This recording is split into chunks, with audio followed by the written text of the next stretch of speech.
All right. Hello, everyone. Welcome to Comlink Chatter Podcast. My name is Brady, and this is on Fine Editions. Today, I'm here with Scott. How are you doing? Hello, hello. I'm doing great. Thanks for having me. Yeah, no problem. So, today, we're going to do something a little bit different. We're going to be going over our Mount Rushmore expanded universe exclusive characters, along with some of our favorite Star Wars expanded universe women characters. It being International Women's Day. Sorry. But um, before that, let's talk about what we've been reading. So, Scott, what have you been reading in the Star Wars expanded universe? I'm technically reading Supernatural Encounters, although since the stream last week, I have not read any more than I did the previous Friday. So I'm Okay. still right where I am, but I'm doing some traveling this weekend, so I'll have some spare time, hopefully, to read up on some more chapters. Yeah. So what part of Supernatural Encounters are you in?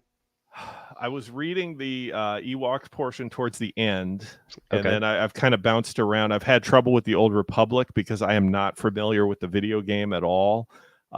So, stuff with the Jedi, Sith of the past, I don't really get that. I try to stay away from that. So I'm just kind of bouncing around. I'm having to look at Wikipedia all the time and know what the heck they're talking about because there's a lot of research. This is really more like an essential guide than a novel, but it Oh has yeah. has some great parts. I think it has a great introduction. It has a great ending.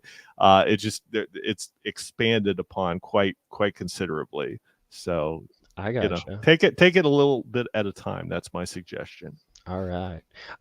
I have not picked up the book in probably a few months.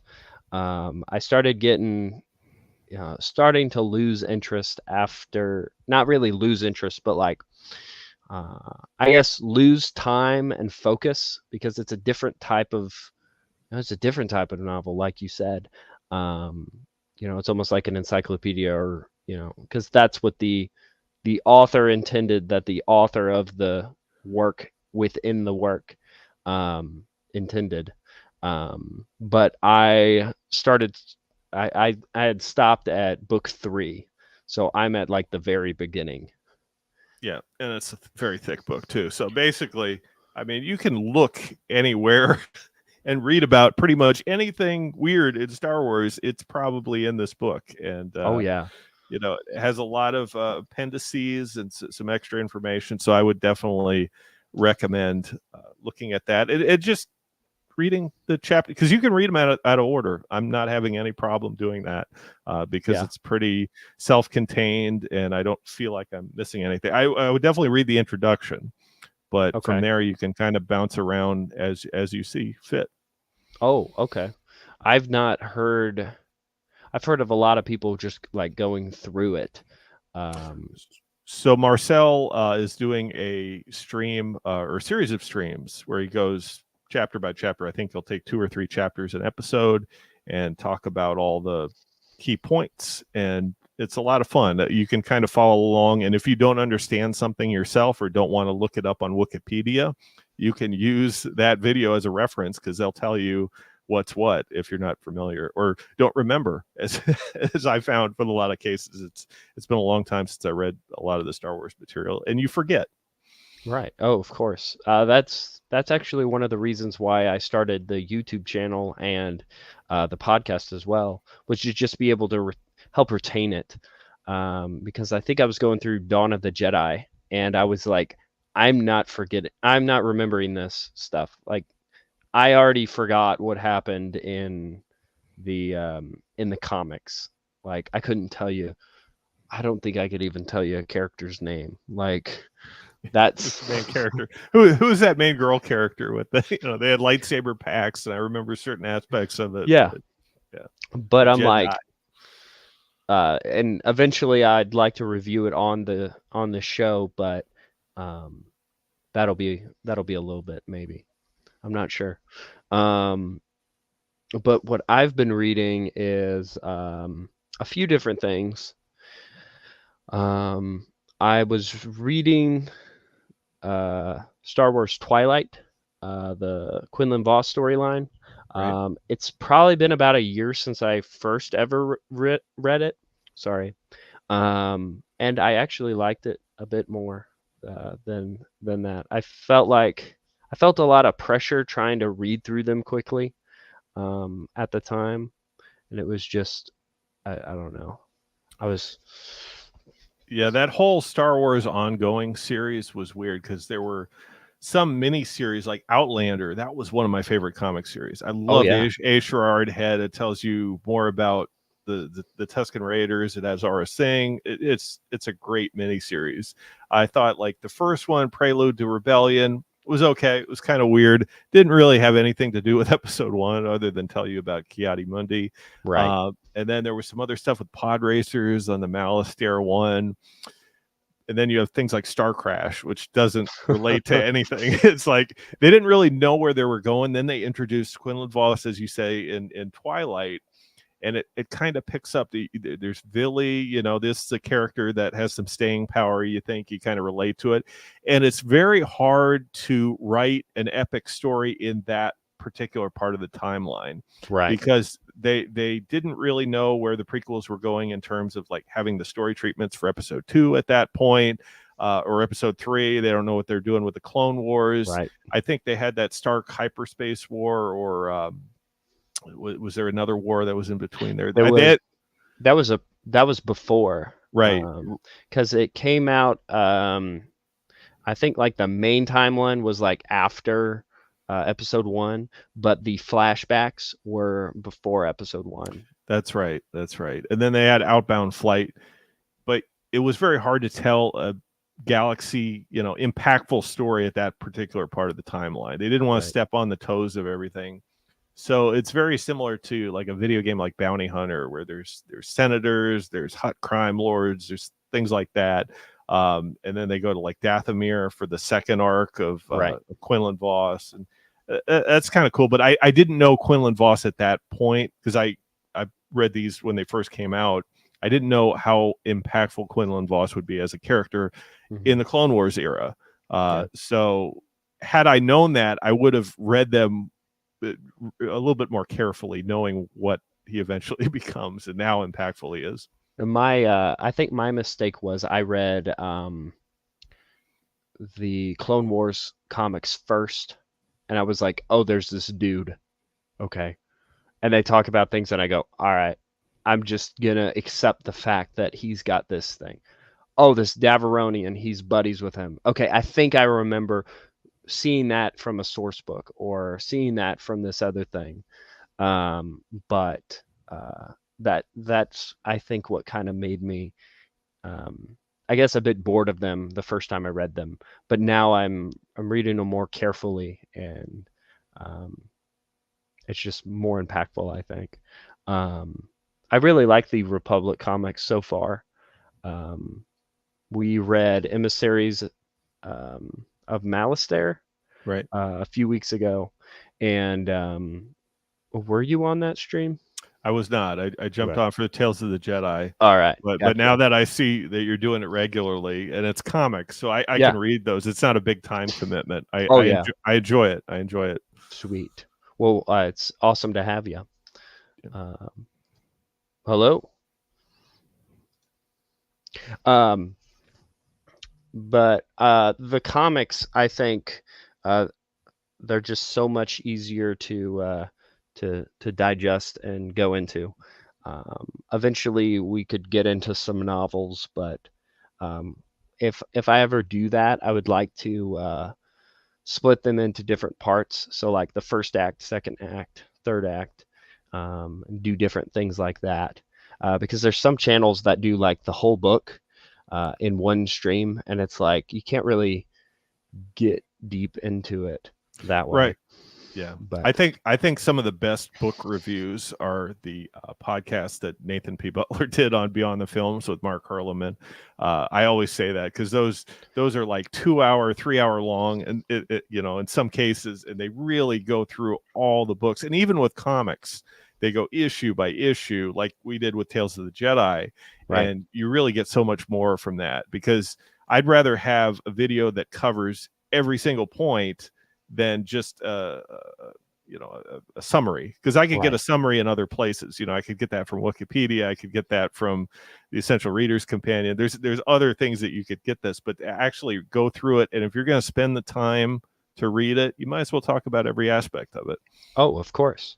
Um, like I remember this was a long time ago. I think it was Fanalysis, that YouTube channel. They did I think they did a two-part or something of the Darth Plagueis book, and that made me just I just was so into it, and like they were talking about different characteristics of Palpatine and different things there, and I was like, ooh, I want to do that, but I got to start with the comics because that's But that's easy that's and more manageable. Yeah, I mean, Darth right. Plagueis, there's a lot there, particularly in the first part of the book with Palpatine and his family and all these like Oh yeah, one off mentioned characters. I mean, how many characters appear in Darth Plagueis or are mentioned?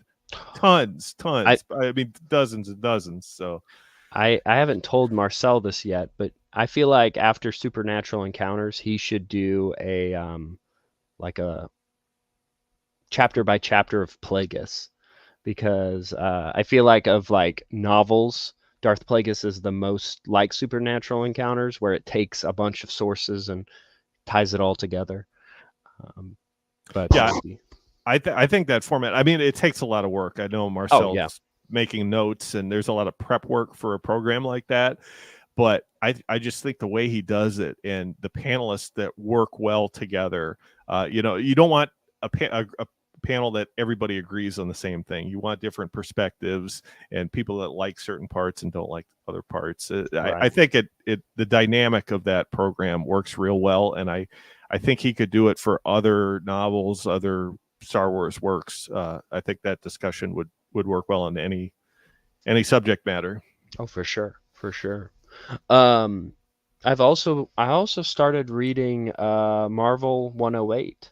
Okay. I read it quite a few years ago, but that was before I had finished the entire 1977 Marvel run, and I'm able to pick up on things a bit more. I think I'm a few chapters because they divided it into chapters. Right. I think I'm on like chapter 3, but some of the little references to the different events. So like the what was that war that went on? The The Toph, the yeah, the the guy in Toph Toph. war. Yeah. And so like they reference that and I'm like, "Oh, I know what that is." Where before I only had read I think I read like the first few story lines and then I picked up the trade where it had like the Valence arc and like the different things there. Which were great and they worked well together, but to be able to pick up like the bigger scale of it, I think it's Yeah, refreshing. and I like how they went in kind of a different direction. It doesn't pick up after 107, right? Right. It kind of gets certain plot points from a lot of different stories and creates something new, a conglomeration. And there's a little bit of a twist on there with Valence. So, Yeah. yeah, I liked it a lot. I think Hmm. it was underrated, and when it came out, people were like, "Well, this isn't the kind of continuation that we want." I was like, "Yeah, but it's something," and I thought Yeah. it was good. I would have bought it even if it was bad, but I didn't think it was bad at all. I thought it was great. Right. Oh yeah. I would have as well. I think I've got the trade and then I've got a single issue that I bought from the store, like if they run up numbers or whatever it is there.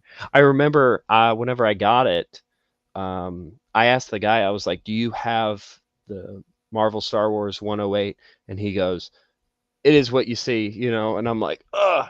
And so he took me to the Star Wars section, all of the canon comics, and I was like, "Oh no." I remember seeing this, but I didn't pick it up.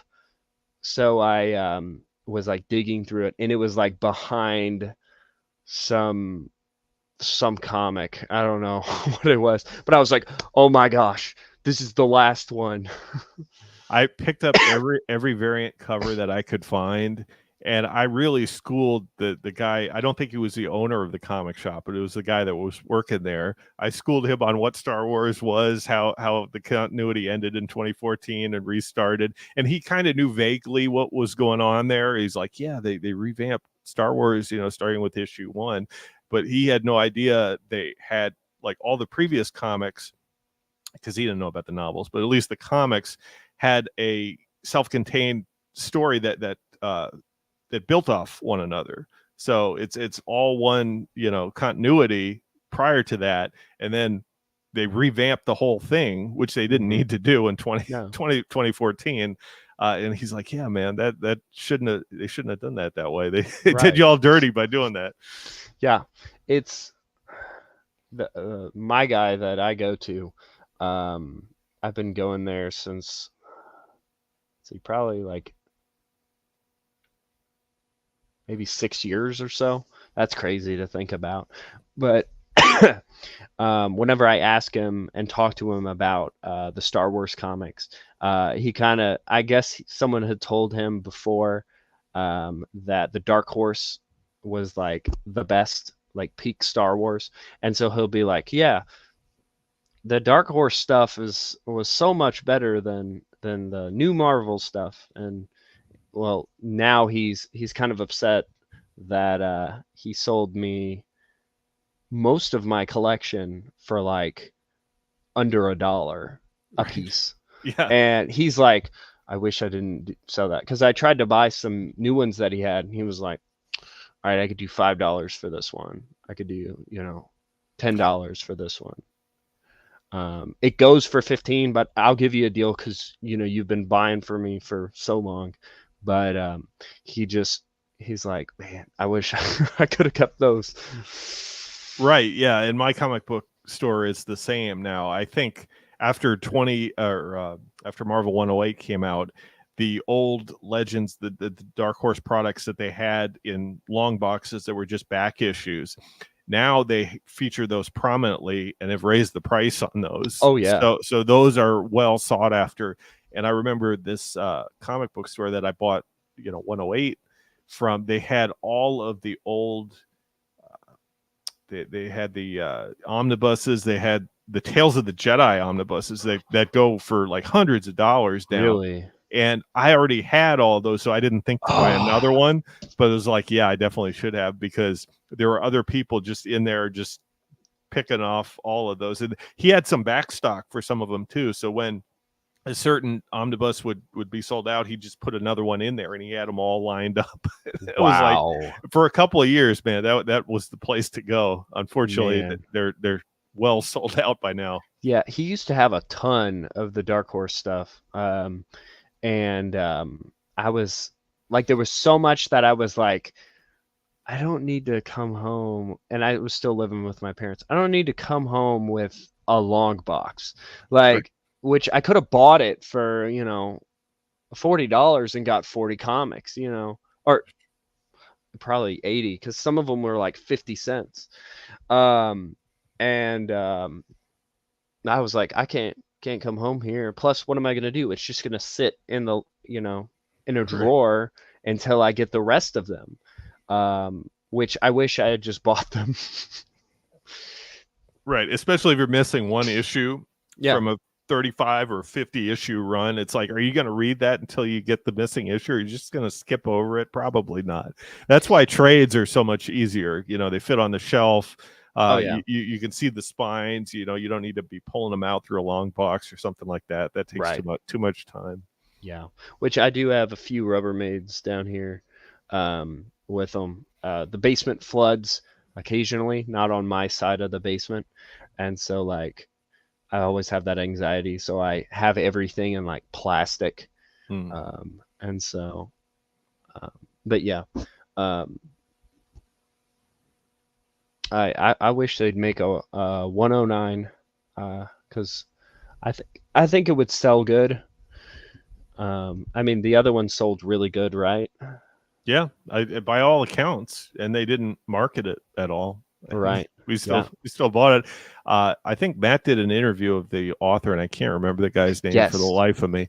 But that is definitely worth a watch. And he said in that interview he'd like to do more if they had permission to do so. And I think that's the key, is they don't have permission from Lucasfilm to continue the old storyline, unfortunately. Yeah. But I think that the content creators, Del Rey and Marvel or Dark Horse, whoever, they definitely want to put out product from the old Legends continuity, because they know there's a fan base there. They know there's demand for that product. Yeah. I saw a post from Dark Horse. I think it was a Facebook post. They posted about their Star Wars adventures, their new stuff that they're releasing, and someone said, "Continue Dawn of the Jedi," and they actually responded to the comment, and they said something along the lines of, oh, "We don't have the rights to that." Right. So I think the way their license works with Dark Horse is they make the kiddie comics now. The kid that's for a lower age level. But you know, I would read Dawn of the Jedi, even though I wasn't a fan of it. But even for a smaller age group, you know, they could make kiddie drawings and, you know, dumb the story down a little bit. I'll still do it if it's expanded universe. I'll take it any way I can get. Oh yeah, if they did a Legends kiddie comic series, I'd read that. Shoot, I'd spend. I mean, there's a limit to how much I'd spend, but yeah, like something crazy about 108 was it was like 40 pages. Like they put a lot into that. It would have been interesting if they did like a 2-part mini. Well, I think they wanted to get a lot of the older writers on there, because they have Mary Jo Duffy there, who's been writing the old series. I mean, she's been a comic book writer for a long time. Yeah. And I think they wanted to give each person a part in that story. Yeah. So that's why it was a little bit longer. And generally, the comic books today, I picked up some of the new canon comics of the original run. Okay. And on a single issue, there are hardly any pages now. If you compare that to when Dark Horse had the Star Wars license, I mean, you compare that to an issue of, say, Crimson Empire, it's almost twice as thick. It's crazy. It's like, I guess they're trying to keep relatively the same price for a comic book. They're just giving you less content. It's like a bag of chips or a box of cookies or something. It's the same price. They just make the portion smaller, you know. Oh, exactly. It was actually the price of Canon Comics that made me a like a Legends Comics fan, because for like a few quarters I could get this old stuff that I'm like, oh hey, okay, it's Star Wars, or I'd have to spend $5 for one issue, and I was like, you know, I can't do that. Yeah, but that's the beauty. That's the beauty of the backstock, is they keep the original cover price. So when you check out, sometimes if they don't mark up the price, it's still 2008 or 2005 prices, which is a lot easier on the wallet. Yeah. Oh yeah. But yeah, so I've been reading that, and then I also am reading Lone Wolf, the short story by Abel G. Pena. I feel like I have to get closer to my computer because of my microphone, but I've got it on here, so if I'm doing this, that's what's going on. You sound great. You sound great. All right, sweet. I'm actually really enjoying the story of Lone Wolf. I think Obi-Wan, he's trying to get off of Tatooine? No, it was Nar Shaddaa. Because he runs in. Have you read the book or the short story? I do, but I don't remember it. Okay, so it opens up with him on Nar Shaddaa, and he runs into Vima Deboda, which was actually why I had picked up the short story to read it, because I heard that she was in it, and I love the tie-ins with older expanded universe works like Dark Empire and Tales of the Jedi, and yeah, I'm enjoying that so far. Okay. Yeah. But I've mainly been reading the Dune books, but this is a Star Wars podcast, not the Dune podcast. But We were talking a little before the stream about how you saw the Dune film, but yeah. yes, yes. Um, so I've been focusing on that with the novels, with my novel reading. But anyway, so I don't know if I explained this at the beginning of the stream or not, You did. but today we're going to be going over what we would say is our Mount Rushmore characters, the ones that we think stand out the most from our experience reading them. Um, I don't, I didn't really put a number system to it, but um, who would you say? I guess your lowest of the ones would be Oh, lowest. Okay. of So or like of your four.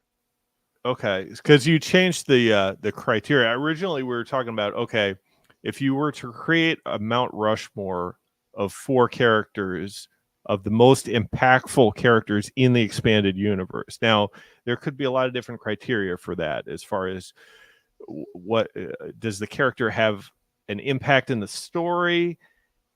Are they featured in more books, like more content, like more stories? Do they have a Wikipedia page that has, tons Right. of Yes. references? Or is it something, is it a character that's recognizable to most Star Wars fans, even fans that are outside of the expanded universe? And I think there are several. Right. So if we're going in reverse order, I had to change my pick Okay. because I think we agreed that the characters could not be film characters in Right. any way. Right. So I'll say my original pick was Quinlan Voss for the lowest one. Okay. Now, I don't consider him a film character, even though he Okay. is in the Phantom Menace, because Right. he was basically created. I mean, they took a specific scene, and Jan Dursema and them, they created a story around that background character. Right. But since I can't use that, I would use. I kind of debated this, but I'm going to go Corin Horn Corin for Horn. for my number Ooh. 4. Okay. I had some trouble with it for a number of reasons. One, all 4 of my characters are post Return of the Jedi. And Oh, okay. I kind of wanted a prequel character. I kind of wanted a villain too. All my 4 are light side characters, or they're good guys, or they end up being good guys at least. So I tried to want to show the prequel some love, and that's why I wanted to go Quinlan Voss, but I have to go Corin Horn. Okay. For Eventually we could do a an expanded upon characters, but yeah, Quinlan Voss is one of those weird ones. He was a dude in the background. Like I completely get why someone would pick that one. But what is it about Corin Horn that makes him so, makes him up there for you? So he's one of the 3 Luke Skywalker type characters post Return of the Jedi, or post A New Hope. I guess you could say there's 3. Cam Solusar, which isn't well known. Right. I mean, he has kind of the Luke Skywalker path, especially if you've read Lightsider. He's a lot older than Luke, but I think there are a lot of similarities. He has to fight the dark side, and I won't spoil Lightsider, but he kind of has a lot of similarities with him. I think another one, which he's also on my list, so I won't name him. Okay. But he's a very impactful video game character. Right. But then you have Corin Horn, and he discovers he's a Jedi. He didn't know initially, but he has the lineage. He has basically the first part of the X-Wing series. I think he appears in X-Wing Rogue Squadron comics a little bit. If I remember right. I think it's briefly. Yeah. Because he shouldn't be. He shouldn't be, right? Because he's like brought in as a new pilot in the novel. But from there, obviously he has iJedi, a novel completely on his own. He's one of Luke's original 12 students. And then he's impactful. I mean, he has a son, Valen, who's has a lot of detail to him in Legacy of the Force, Fate of the Jedi. His wife, Mirax, also a very impactful character. And I just think his storyline just is far reaching. He appears in a lot of different uh, stories and arcs, and he would be one of the most recognizable. I think he even has some fandom or some recognition outside of the mainstream EU fans. I think he was Okay. mentioned in one of those new canon films, so people know who he is. There's some.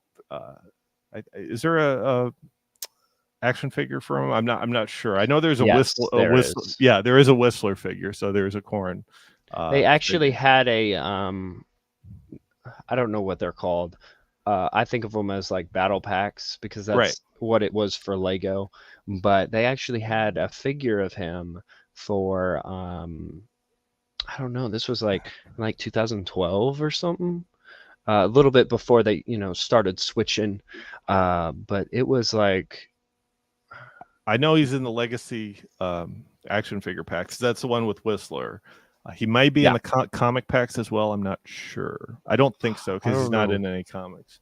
I got But he's in Legacy of the Force. He's in Fate of the Jedi. I mean, he's a pet character of Michael Stackpole. Michael Stackpole created him, and then Aaron Alston just continued his legacy. So I think he's well known. I think he appears in numerous stories and yeah, is very recognizable. So he may not be on everybody's list, but I think he deserves the fourth spot. I wasn't prepared to go in this order, by the way, but right. I Sorry. yeah, as far as a replacement for Quinlan Voss, I would pick Corran Horn. Okay. All right. For my lowest, I would say, and okay, no, I was gonna say that he's my only post Return of the Jedi character, but he's not. There's a different one, but he's kind of like I would say, as you were describing Corrin, it kind of reminded me of that a little bit. But I put Jason Solo. Okay. Um, he's the son of Han and Leia. He's of the legacy line of the Skywalkers. So there's a lot of attention brought onto them, or specific, him and his siblings. Um, but a lot of people they started reading with the Young Jedi Knights. I remember he was a character that um, I was really kind of focused on whenever I was a kid. I hadn't read the books or anything, but I had the character guides and the different things like that. But I think having the name of Solo was something that really brought attention to him. And then, spoiler alert for Legacy of the Force, um, he does become, the kind of new Darth Vader.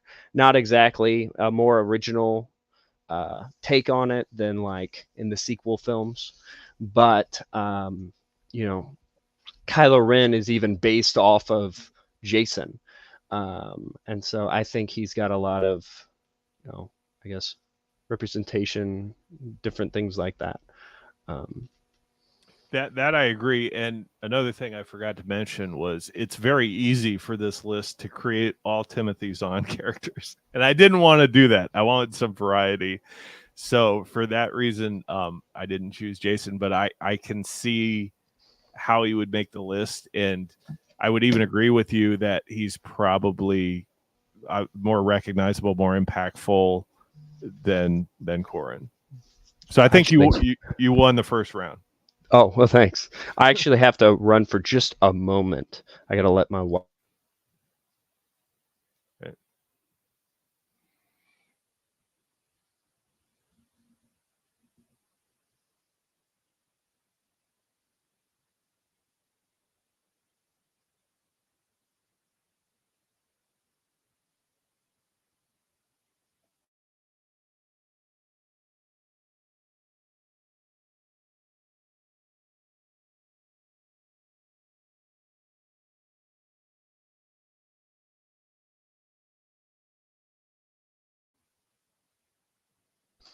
All right.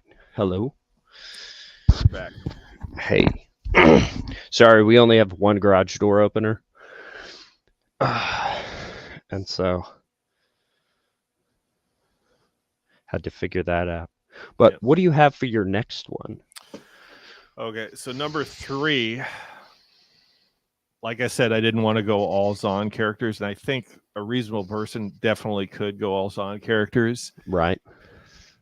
So I tried to choose something different, and for this one, I chose one of the most recognizable video game characters. That's right. I chose Kyle Katarn. Okay. So he doesn't have a lot of expanded universe stories. He has the equals and opposites comic, and he's mentioned in a couple books, most specifically Legacy of the Force. But he doesn't really have anything outside the Dark Forces. Now he does have the novellas that were written by Right. William Dietz, and I think just the video games alone, Dark Forces. He teams up with Mara Jade in Mysteries of the Sith, and Jedi Outcast and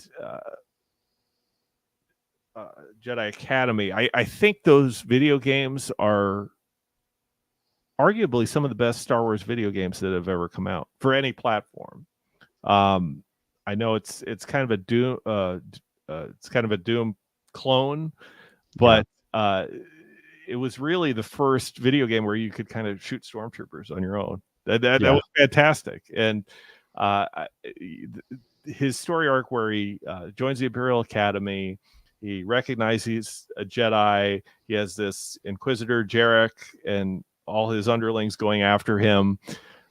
It's very similar to Luke Skywalker, of course, but he's not mentioned. And I think you could put some weight on the fact that he has his own story, but it's not really told anywhere in the expanded universe. Obviously, he trains to be a Jedi. You don't see everything. You see some things in like Jedi Academy and Jedi Outcast, but he's he's a mercenary. He's fight for the New Republic. I just think there's enough there to make him uh, one of the characters that you consider for the most impactful, and I think he deserves a spot for that reason. And Brady's gone again, so.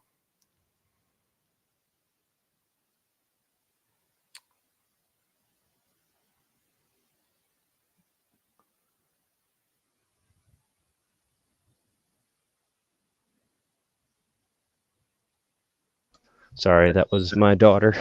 Oh, that darn garage door opener. So she was flipping the lights.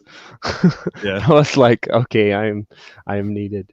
But I didn't catch what you were saying at the end. So I just said, even though he doesn't have a lot of novels, comics, I think there's enough of a story there where you could infer certain things to where it's obvious Kyle Katarn has a big story. He's impactful. He's a New Republic, secret agent or mercenary.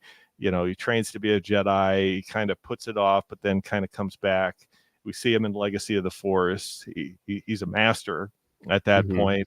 And I think I think he could have been Grandmaster if Kenneth Hamner didn't have that role. But he's older than Luke, and he seems to have a little bit more maturity. Okay.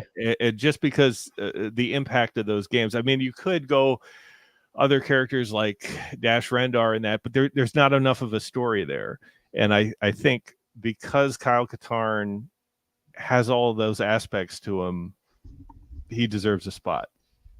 Right. I gotcha. All right. I was thinking about him, but like I kind of wanted to veer away from video game characters as much, but then again, they are, most people know of the expanded universe from the video games, Mm-hmm. and I think that's a very fantastic pick for up there. I went a little different. Um, I went more of the, I think like the comics. I did Eshrad Het as one of them. I think as like a character that goes through the different eras and somebody that almost interacts with uh, almost every character except for like Luke in the original, trilogy.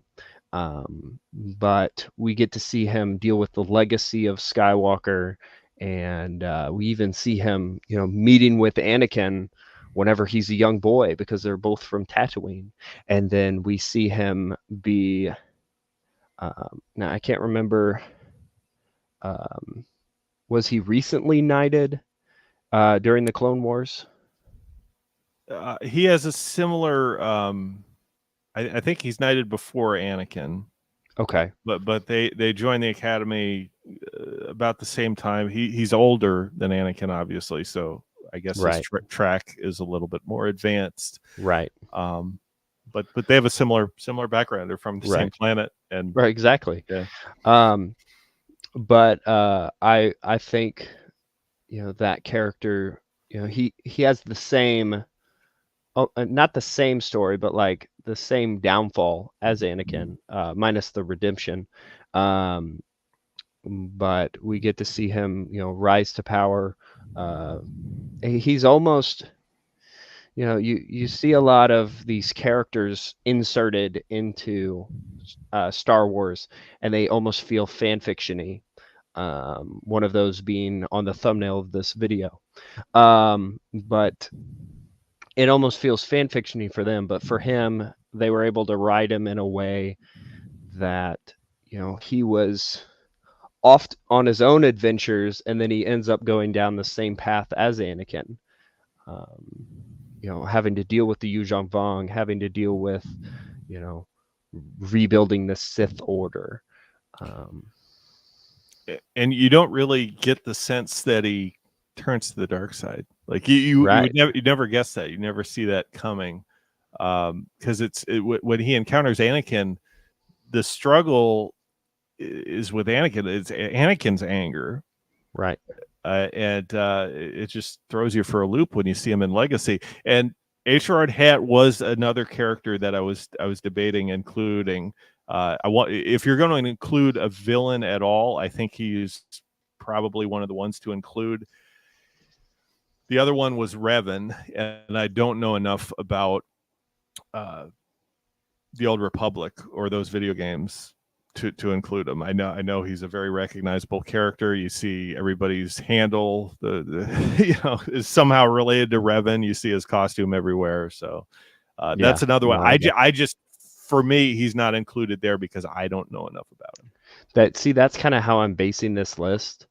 Um, I also made a list for women characters in the expanded universe, and like there's some that I just don't know that much about. Right. And so I put down Revan because I think like if we were to do a like not subjective to our own understanding and seeing the development, our reading, if there was like an expanded universe one, I think he would be up there, but he's not really on there for me because I don't know him that well, like yourself. Right. It's been a while since I've read Revan, so I couldn't, I guess, come up with something like for Yeah. that. I But never even finished that book. I tried reading it and I was like, no, this no. isn't for me. I can't do it. um So number 2. Number two. All Yes. right. So I had 2 women characters in my Mount Rushmore top 4. I'm not talking about women in general because I think we're doing a separate list for Right. most impactful women. But number 2 is Jaina Solo. Okay. Didn't want to do all 4 characters as Zahn characters, which I think, like I said, is very easy to do. But Jaina Solo, Sword of the Jedi. There are not too many books that focus specifically on one character. Yeah. and obviously she has dark journey. She comes into her own in the new Jedi Order. Uh, Arguably, a lot of young Jedi Knights. She's the main character, um, and she's the hero at the end of Legacy of the Force. No spoilers, but she comes through, and she's a hero on her own through a lot of New Jedi Order as well. And there's so much about her. She's a pilot, she's kind of a rogue, kind of does her own thing, but she doesn't fall to the dark side. So Yeah. so, she's a very strong character in that, as she kind of follows her own path, but is strong enough to resist the temptations of the dark side. So I think, as far as a hero character, as far as who's carrying the legacy of Han and Leia, she's the one, right? She's the only remaining solo child, and for those reasons, I think you have to include her. There's not a lot of stories that that are about books that have their own characters. I mean, there's Darth Bane, right? The Bane trilogy. There's the Thrawn trilogy. Um, Arguably, there's Boba Fett, but Boba Fett's a movie Right. character, right? So I just think in terms of like continuing the post Return of the Jedi storyline. Obviously, we never got Sword of the Jedi, that canceled trilogy, but as far as like characters, where you would want them to flourish, like in future stories, and you're curious about where their character goes. Jaina Solo, like for me, that's a character that I care about. Like I want to know Right. more about. Yeah. I totally agree with you on that. Um, man, I would say that she's kind of, or at least they were trying to mold her to be the future of the franchise, because she had a bit of all of the the main characters in her. Um, I mean, some of them being her, or I mean, they were all her family, and so I've not read past Balance Point, and so there's quite a bit of Jaina's story that I don't know. She is on my other list, um, but that's kind of based off of like the Young Jedi Knights, and some of the stuff that I've seen for uh, what is it, New Jedi Order, and so Have you read the part? Because I forget Balance Point has the aspect where the Yuuzhan Vong view her as the trickster goddess. Like she's the. I haven't gotten to that Oh, part okay, yet, but okay, never mind. Sorry. it's no, you're good. I've been spoiled probably Okay, some of the most extreme stuff in that series, but okay. it's just the little things, but that I'm not spoiled about, but it's okay. Um, for mine, ooh, this is kind of hard. Okay, so I would say Uluk Kaldroma for the next one. We're actually, we're reading Tales of the Jedi, and I mean the storyline is about him and Nomi, but him being the first one to appear and the first character to follow, we get to follow him through through the Sith Wars, through his temptation to the dark side, and then even be able to see his redemption. And he was able to, um, you know, there's the good and then the bad. He was, I believe, one of the first. Was he one of the first human Sith Lords? Am I incorrect on that? I mean, he was technically a Sith Lord at the same time as Exarchon. Exarchon, yeah. Yeah. But he's one of the first ones that they pass on the lineage uh, forward with that. I think there might be some other.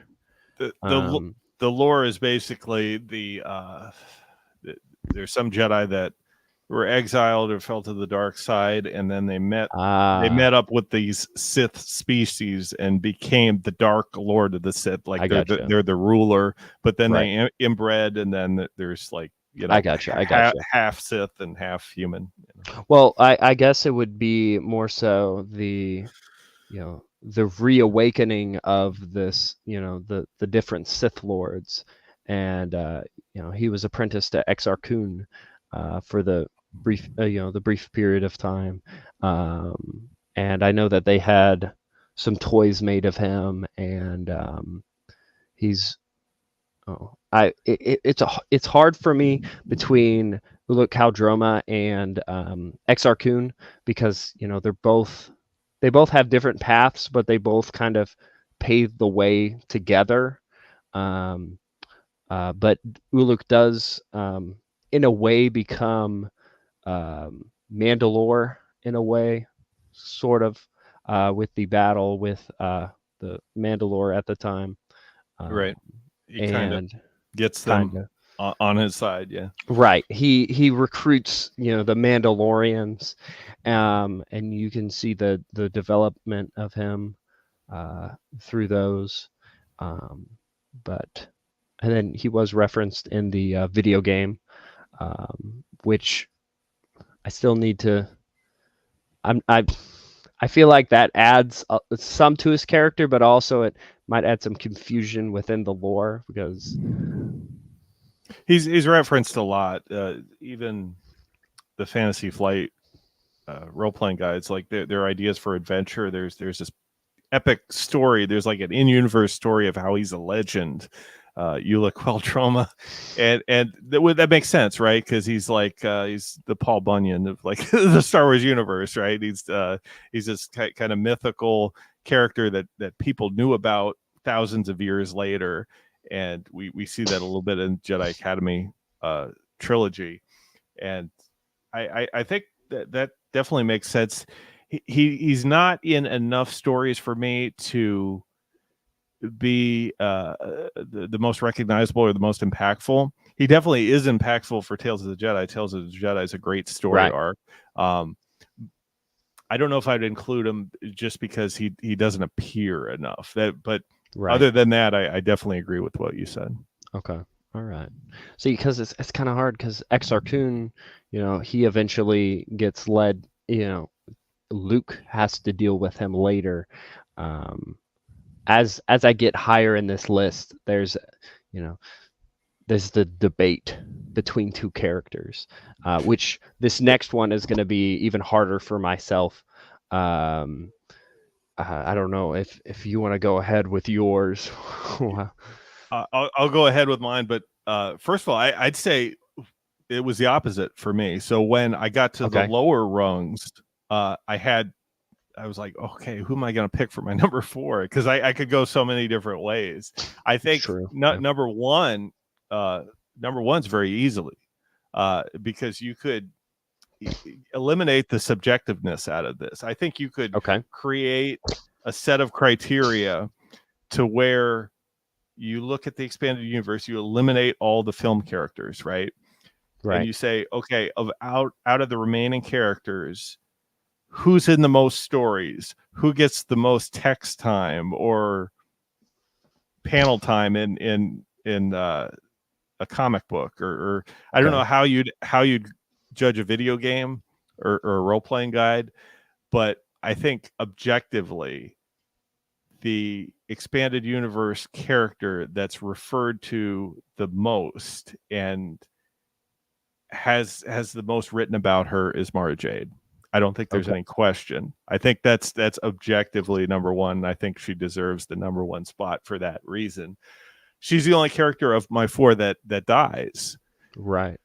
So her character does have an ending, but I think because she's in pretty much every story post Zahn trilogy, you have to include her. I mean, that Yeah. is just so much content. It's ridiculous.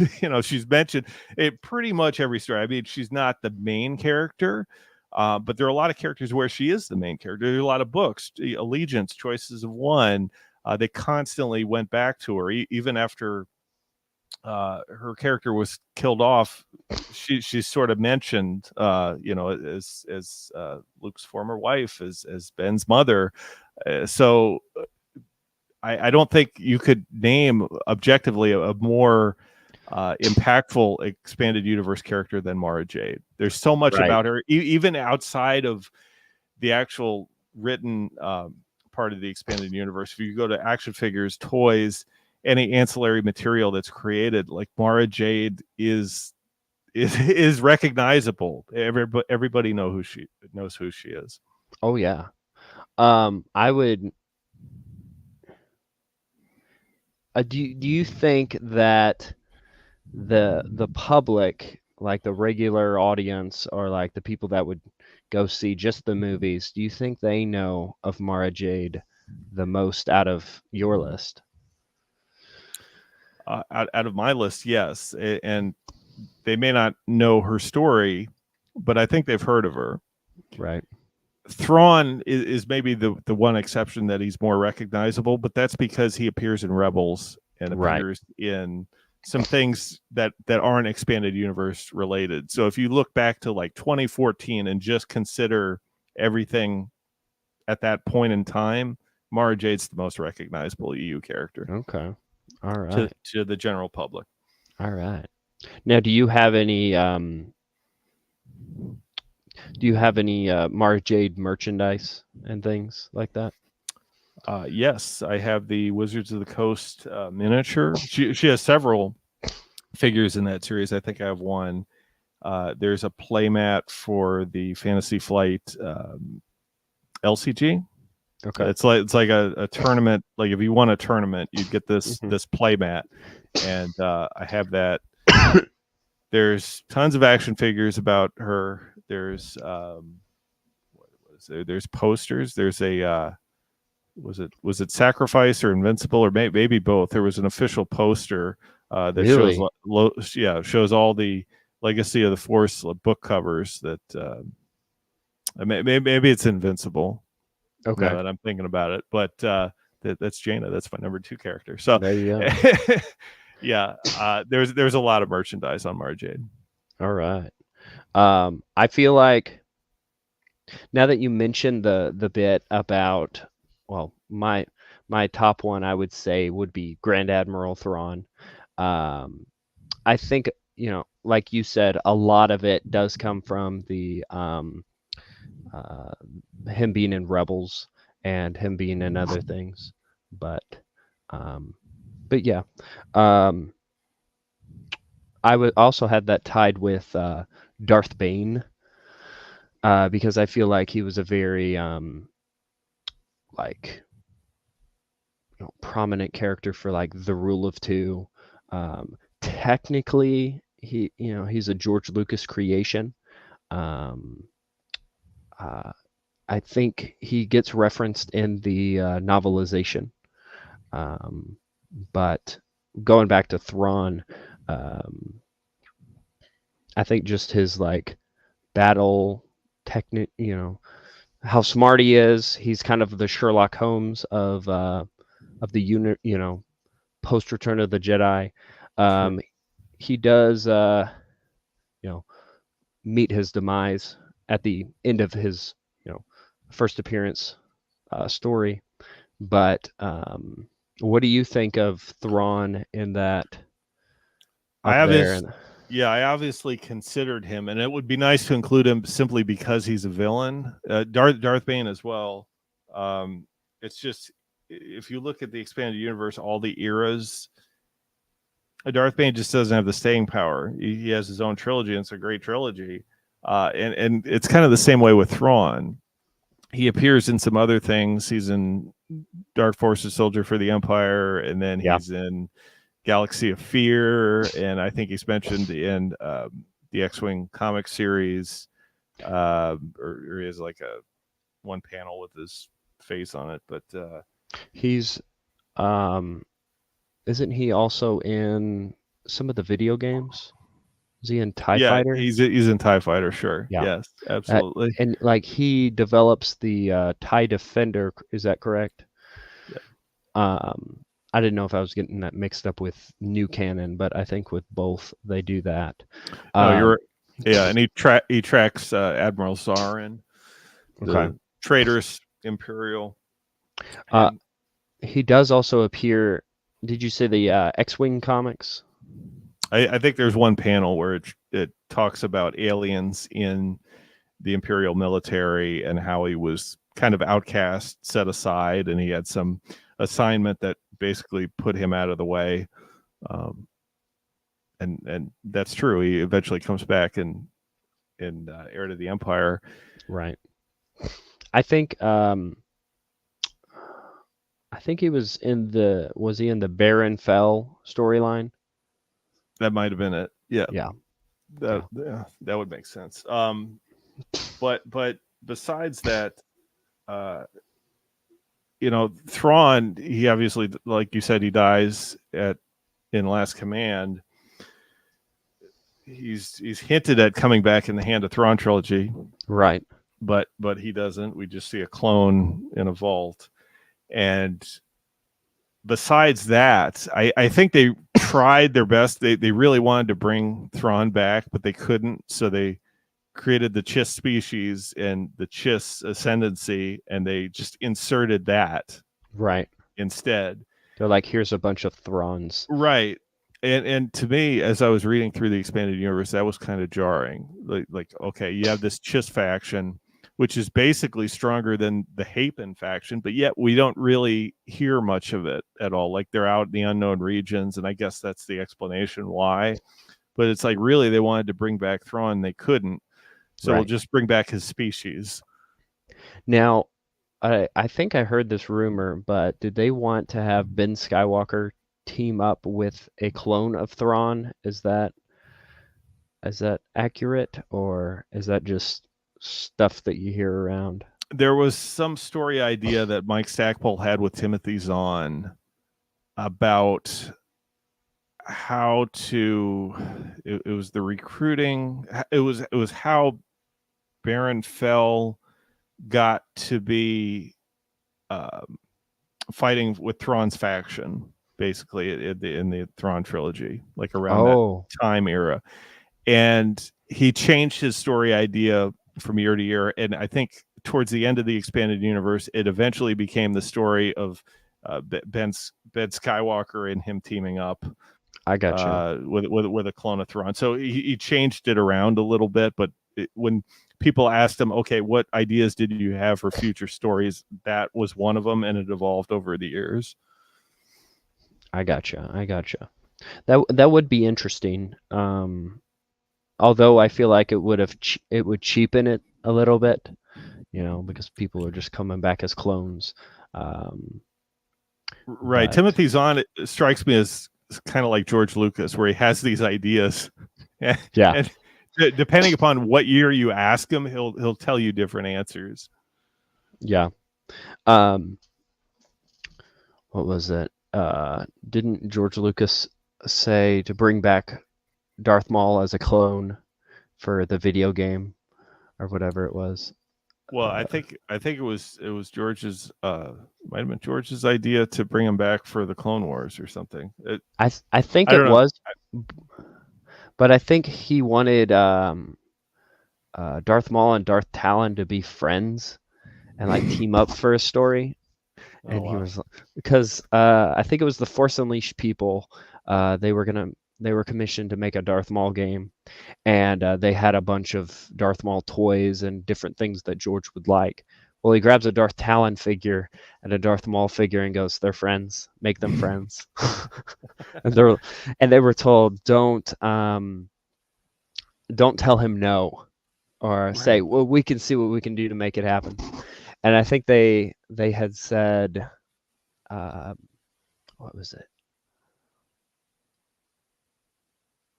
Oh, the time frame wouldn't line up. And he goes, "Well, just make it a clone or something." And I mean, it was a horrible idea. I think one of the worst decisions in the expanded universe was to bring Darth Maul back. It's so lore break. I mean, he's cut in half, and you bring this right. this guy back. I was like, come on, man. Which I think if they brought him back for that game, it would have been like the fifth time that they brought him back or something. Maybe not the fifth time, maybe like the third or fourth, but because they brought him back for Visionaries, the Tales comic. His brain was in a jar for one of the Tales comics, and then Dave Filoni's.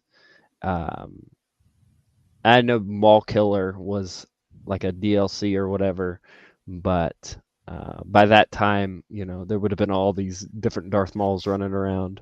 Well, you can bring them back for a video game because they had these wacky video games, Masters of Terrace Key Yeah, and Star Wars Demolition and things like that weren't really canon. I mean, they were kind of canon, but they kind of, you can kind of wave your hand. Even pod racing, right? That did that all really happen? That Anakin's on this circuit and races at all these places after he supposedly wins on Tatooine. He like continues his pod racing from career. Racer's Revenge. Well, even the original Oh yeah. episode 1 Racer, like Anakin's a character and he competes on the circuit, like the entire galaxy wide circuit. Oh I was yeah. like, that just doesn't happen. He joins the Jedi Academy, and that's the end of it. So Huh. I've not played the original one. I've only played Racer's Revenge, and they've got like a morph between Hayden and Jake Lloyd. Um, Anakin in it, and so he's like 3 foot tall, but he's looks like Hayden. Um, which I was like, what? Well, that's more of a what if. Like, okay, right? we know Anakin's a pod racer. Yes, he technically could compete because he knows how to do it. He won on Tatooine, but it just doesn't happen. He becomes a Jedi, and the Jedi would never let him compete in a Right. galaxy-wide pod racing circuit. Right. Of course. Which I do think there's a few comics where he goes back to his pod racing days or whatever, like not for very long. Like he had to go undercover. I think it was in one of the Digest Clone Wars comics where him and Ahsoka go undercover as pod racers, people. So I wasn't thinking about the Dave Filoni stuff, but Oh yeah, yes, you are right. You are right. He does some wacky things with Ahsoka, but so that's TCW for you. my honorable mention is Ahsoka Tano.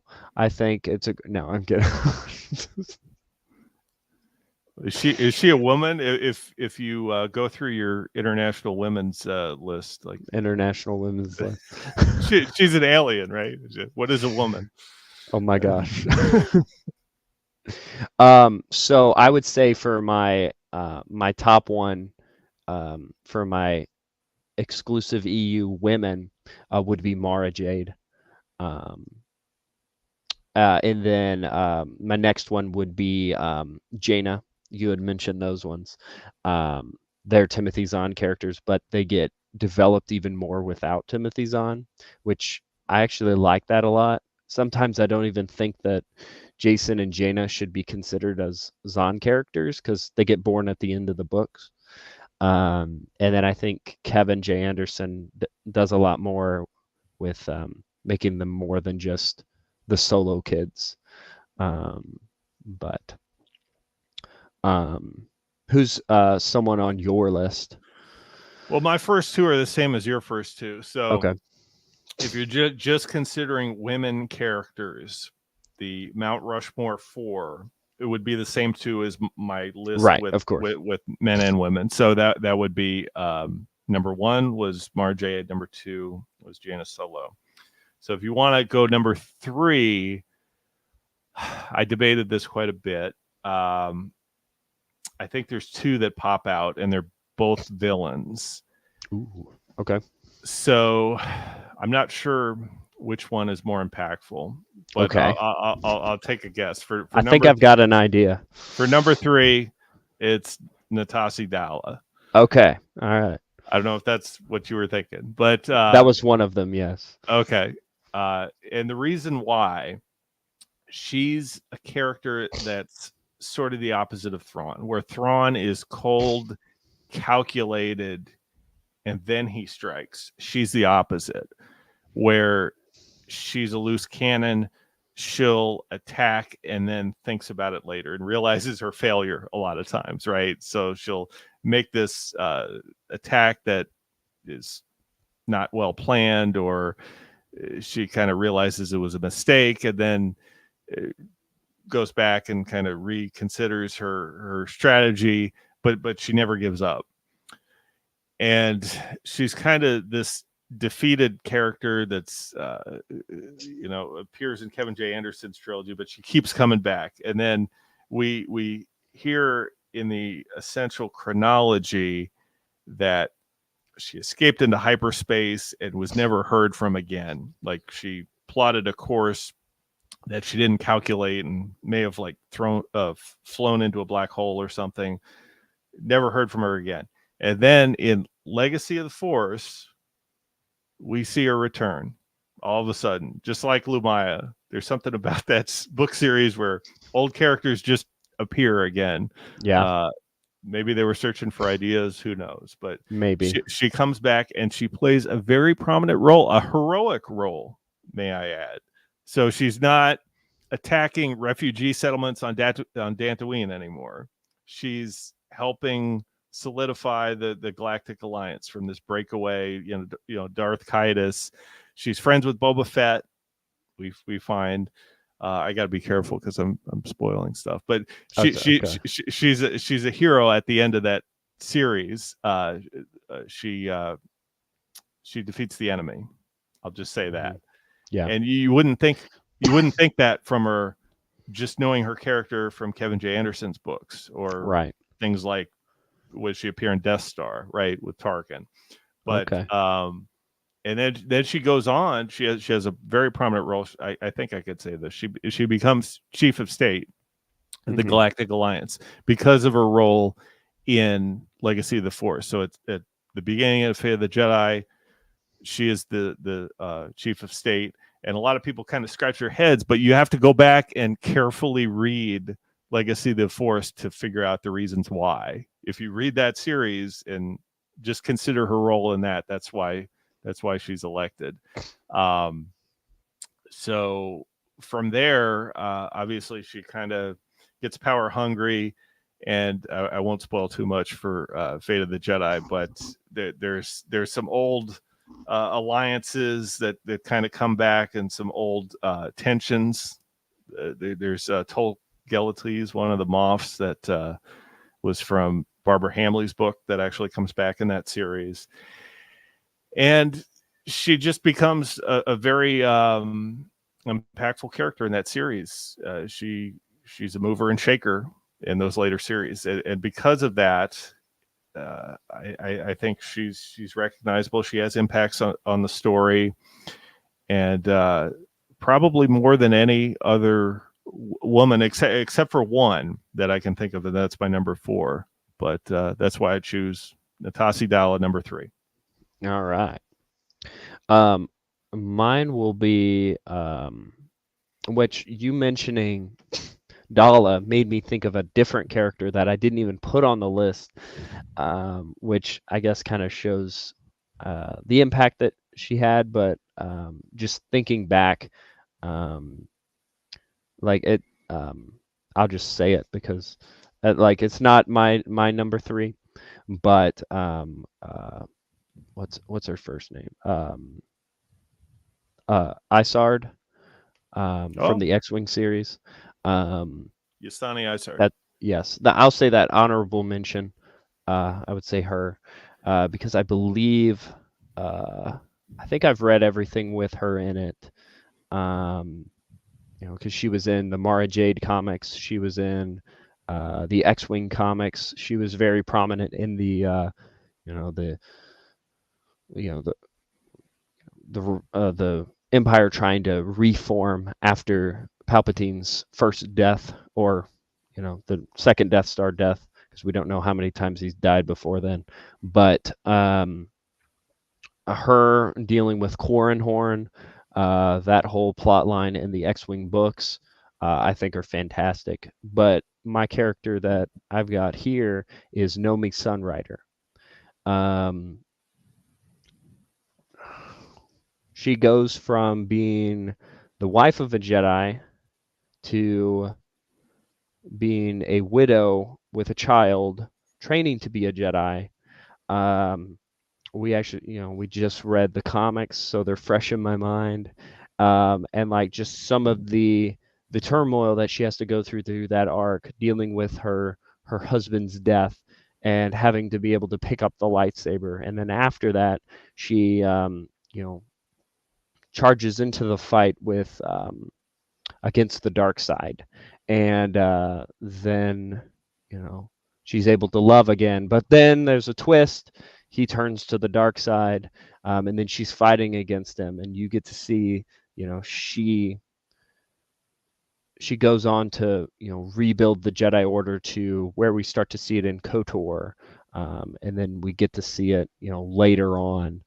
Um, what do you think of Nomi Sunrider? Well, it's kind of like Ula Queldroma, right? Right. It's she's a character very impactful for Tales of the Jedi, but in the criteria that I was thinking of, Okay. I kind of looked at all eras, like the expanded universe as a whole, and like how much of that does this character cover? But I agree, she's a great character, and she's referenced later on numerous times. Right. So depending upon the criteria you use, I could definitely understand her being included. Isard was one I completely didn't think of. Okay. I kind of think of her as a one-time villain, like she's like the main villain in the beginning of the X-Wing series, and then she comes back in Isard's Revenge. But mainly it's Zinj, right, for a lot of that series. Right. And she's a character. She's just goes after like people's family and stuff like that. There's like all these like really nasty villains. Right. She's one that I don't really think of that much. And then her whole story arc in Isard's Revenge, where she's trying to, and it's hinted at in that book, where she's trying to make up for her past failures and prove to the Emperor, because there's hints that the Emperor is still alive, because Dark Empire occurs after that. Yeah. And she's stealing the Super Star Destroyer. Like, oh, is she gonna make up and have something to offer for the Emperor for her past failures? Like that aspect of that was, man, it doesn't end up good for her. I'll just say that. You kind of get some sympathy for the character in that particular arc. But she's one that I guess I don't think about too much, particularly in the comics. You mentioned the Rogue Squadron comics. Yes, she is in there too. So she tries to have an affair with Baron Fell, just to gain power and have all of that. Which that storyline there, the more we talk about it, because I kind of just like threw these down, and I had Nomi Sunrider fresh in my mind. I might just replace that out. I think agree. I'm gonna do that. She sounds like a good choice, and I didn't think of Isard, so that definitely is one that I'd consider. I think I've not read Isard's Revenge.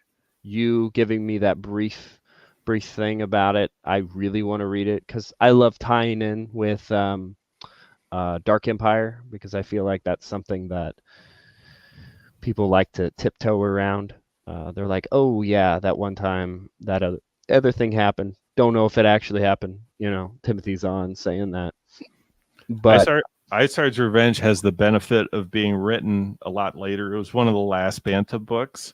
Oh, so given that, they kind of know the layout of the timeline, and they kind of know what happens, like where the Imperial fleet is at that point in time, and what the logical next step is in order to get to Dark Empire. right. So I like, they didn't outright say those things, but you can infer a lot in that in that story. So it's a good book. if you've read everything else, to read that like towards the end and just fill in connect the dots in ways that you can kind of visualize what would happen, like what is the end result, what are these characters' motivations. There's a lot you can infer from that. Right. Right. I'm let me see. Where is it at? Since that one was later, I like how they keep the cover consistent. Um, I know that's just a little aesthetic thing. It's a neat cover. I think that's one of the best X-Wing series covers, in my opinion. And they had that cover to begin with. They created a scene in that book to match the cover that was just inserted later. Yeah. I If heard you about that. yeah. Man, I have to put that on my list. Even though all of the books are on my list. What is your final one? I believe we're there. My final one is Ahsoka Tano. No. It's Asajj? close. No. Yes, it is Asajj. And the reason is not because of Clone Wars, but the Republic comic art. We don't get a lot of Dooku. So she is really the main villain, and she's sort of the foil to Quinlan Voss and Anakin. Like she's really going after these guys, and she's a threat to Anakin. Like we don't see that in the novels. We see Anakin as kind of this unstoppable force, and reading the Republic, like Clone Wars arcs in that comic run, you really get the sense that she's scary. She's a real villain. She's not this joke from Clone Wars. And we don't get other characters like Dirge shows up a little bit. What's up, Brennan? We see Dirge, and then we see General Grievous. Like it only gets a cameo, but the real big bad villain is Asajj Ventress, and she's a threat. You see her. I don't know if you've finished the comic series, but she kind of changes her mind at the end when like Dooku betrays her, and you kind of get into her head a little bit about like what she's gone through. Just setting aside everything from Clone Wars, she's in the Tartakovsky's micro series, and you get a great battle on Yavin 4 with Anakin, and even in things like Yoda Dark Rendezvous, she's not as fierce of a villain, but she manipulates everything. And Scout, and for that reason, she's a Clone Wars villain too, like a prequel era villain. So it's nice to have it include her in the 4 for that reason. Yeah, that's a good one. I thought about it. I thought about putting her, but which I think she has the benefit of being in 2 of the Clone Wars TV shows for like the mass audience. Right. If you showed a picture, people would recognize her. I don't know if they would recognize the original design of Ventress, but I think that's a great pick. I almost picked her, but then I thought of this other character that when it comes to the books, which we'll get into later. But Brennan, what do you think of his final choice for the women? Ventress there. That's not a choice that I was expecting, but it's a good shout overall. So She's I'll an EU recap character it. who like crossed into mass appeal, right? So is that part of the reason why? I missed some of the reasoning for it. Is some of the reasoning because she's like reached this broad success? Well, I figure we needed some villains, right? So in my list of just women, I carried over Mara Jade. She's number 1 on both lists. Jaina Solo's number 2 on both lists. Who else? Like, who are the most impactful women? We're setting aside movie characters only. Or characters that appear in the films. So, I mean, when you set those aside, you have Admiral Dalla, right? Natasi Dalla, who is very impactful in the later series, Legacy of Oh the yeah. Force, Fate of the Jedi, and I wanted to choose someone maybe from the prequel era, and Asajj Ventress comes to mind. Solid decision there. Yeah. That's great. What was yours, Brady? Because I've only been able to So- hear bits and pieces of the stream so far. So for my women, I had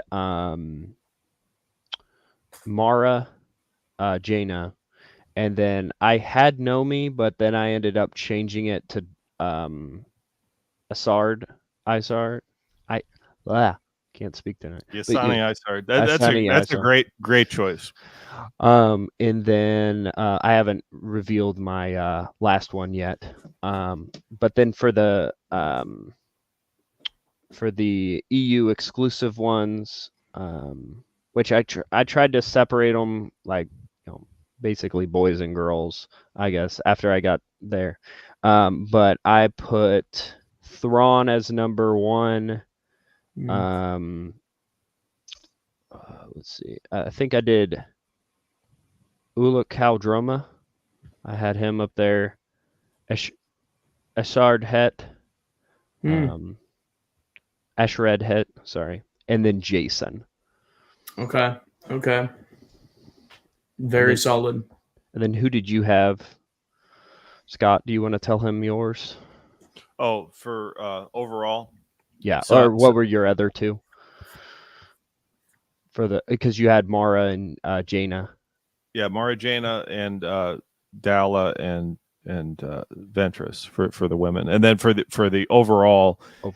It was Mara, Jaina, and Kyle Katarn and Corran Horn. It's very difficult to not choose all Zahn characters. I didn't want to be cheap and choose all Zahn characters, because I think a reasonable person. There's a couple of ways to look at this. Like, if you're in terms of how many stories this character appears, like how many references they have on Wikipedia, or how many stories are the main character, or how they shape a certain story or a certain era. I think objectively you have to put Mara Jade number 1, because she appears in pretty much every story post Zahn trilogy, all the way to the point where Legacy of the Force, where she passes.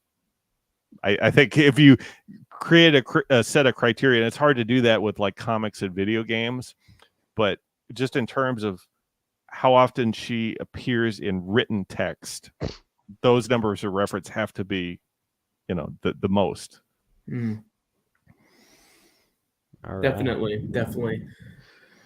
It's so hard, because as I've been like kind of mulling this over all day, there's like a personal list, right? So like, we're obviously going to have personal biases, so we might want to put one character up there who's like a personal favorite, but they might not be deserving of being in the top spot. I have several who are like that.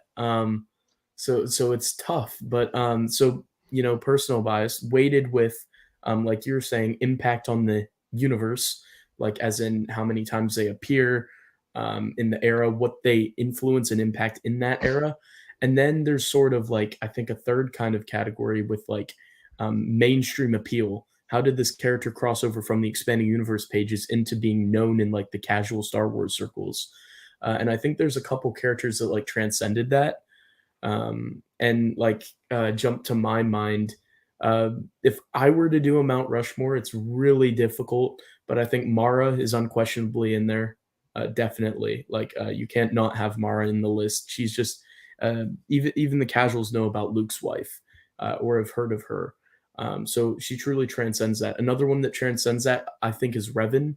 One of the best twists in all of Star Wars is in the Knights of the Old Republic game, and he really defined that era. He brought, I feel like with Knights of the Old Republic, it brought video gamers like truly hardcore into the expanding universe, resulted in the Old Republic, which is still played by thousands of people. So it's really become a full-on era, and that character has transcended into the casual fans on YouTube have the theory videos about when will Revan be introduced into the canon, and so he's really achieved mainstream popularity. So for that reason, I have Revan in there as well.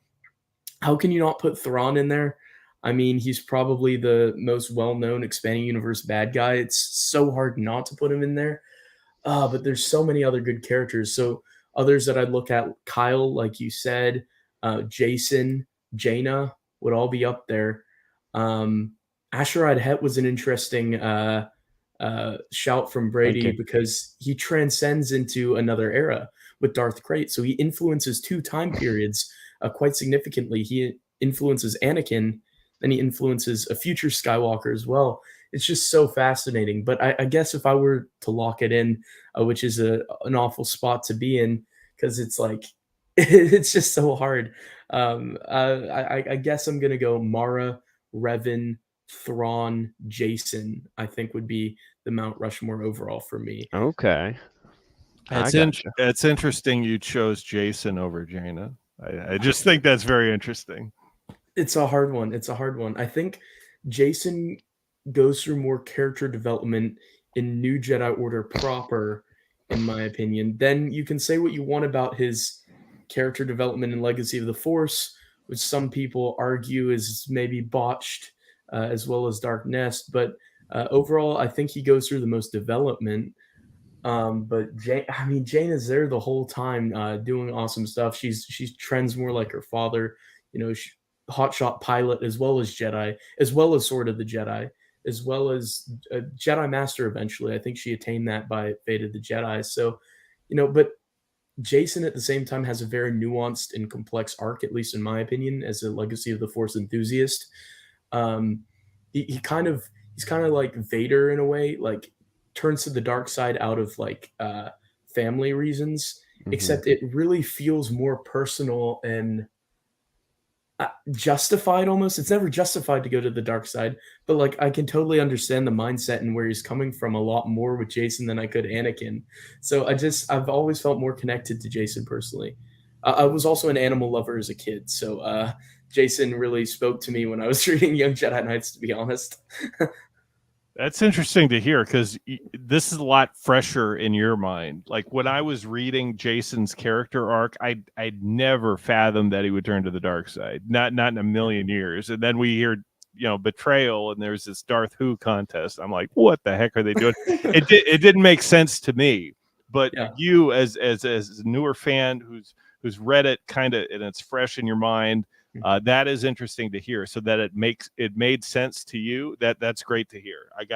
I gotta reread that to see if it makes sense in context. I think there are signs in Young Jedi Knights. If you look at it, he's a little obsessive about certain things, in a way, and obsessive to me means control, and we see that a lot more in New Jedi Order, especially with the fall of his brother. So obsession, if that leads to control, if that then leads to the dark side, I can see it kind of starting in Young Jedi Knights if you like read between the lines a little bit. New Jedi Order, the signs are there. Darkness obviously rolls it on a lot more. But I was reading these back to back to back. I read Young Jedi Knights when I was 12, New Jedi Order when I was like 13, 14, and then 15, 16 was like Legacy of the Force, Fate of the Jedi. So it all kind of rolled into one. I didn't know that there'd been like controversy over like the character arc and stuff until way later on. So it worked for me. Obviously, it was tragic, but I can understand the viewpoint of where it doesn't make sense to some people now. Like I can see some of that, but it worked fine for me as I was going through it. Okay, because I remember reading Junior Jedi Knights, and there's this line about how he was claimed to the dark side of the Force from the Clone Emperor. Like the Clone Emperor did some sort of ritual over Leia when she was pregnant, and Dark Empire when she was captured by the Clone Emperor. And we see that as a continuing it's something in the back of Anakin Solo's mind constantly in that story. And obviously he clashes a little bit with Jason in the New Jedi Order, but ultimately they get rid of him. So it's like, okay, where are they going? So to me, it didn't have any rhyme or reason. It was just what they. It was decided. George thinking that people were going to confuse Anakin Solo and Anakin Skywalker as being heroes of two different times. Originally, Anakin Solo would have perhaps fallen, and Jason would have fallen during NJO, and then prompting Anakin Solo's continued like, oh no, I'm living up to my grandfather arc. It would have been interesting. That would have been very interesting. Mhm. Oh man. Yeah. I do want to catch up on some of the comments. This one here, Mount Sorrow, he would fit on the rock side. Um, Jason is copying Anakin's flow word to word, bar for bar. I've not read Legacy of the Force. I'm looking forward to it after um, you guys talking about it. You also said Anakin is quite a menace in Republic comics. He's a menace all the time. Um, Do you remember when he's like battling Asajj in those comics and he like yes. wraps her in those like coils? He has Oh like a my savage gosh. look in his eyes. Oh my Yeah. goodness. That He's was after she threatened Padme specifically. So if you go Yeah. after his woman, like he's you're gonna dead, man. unleash. Yeah. Yeah, Mara, yep, for sure.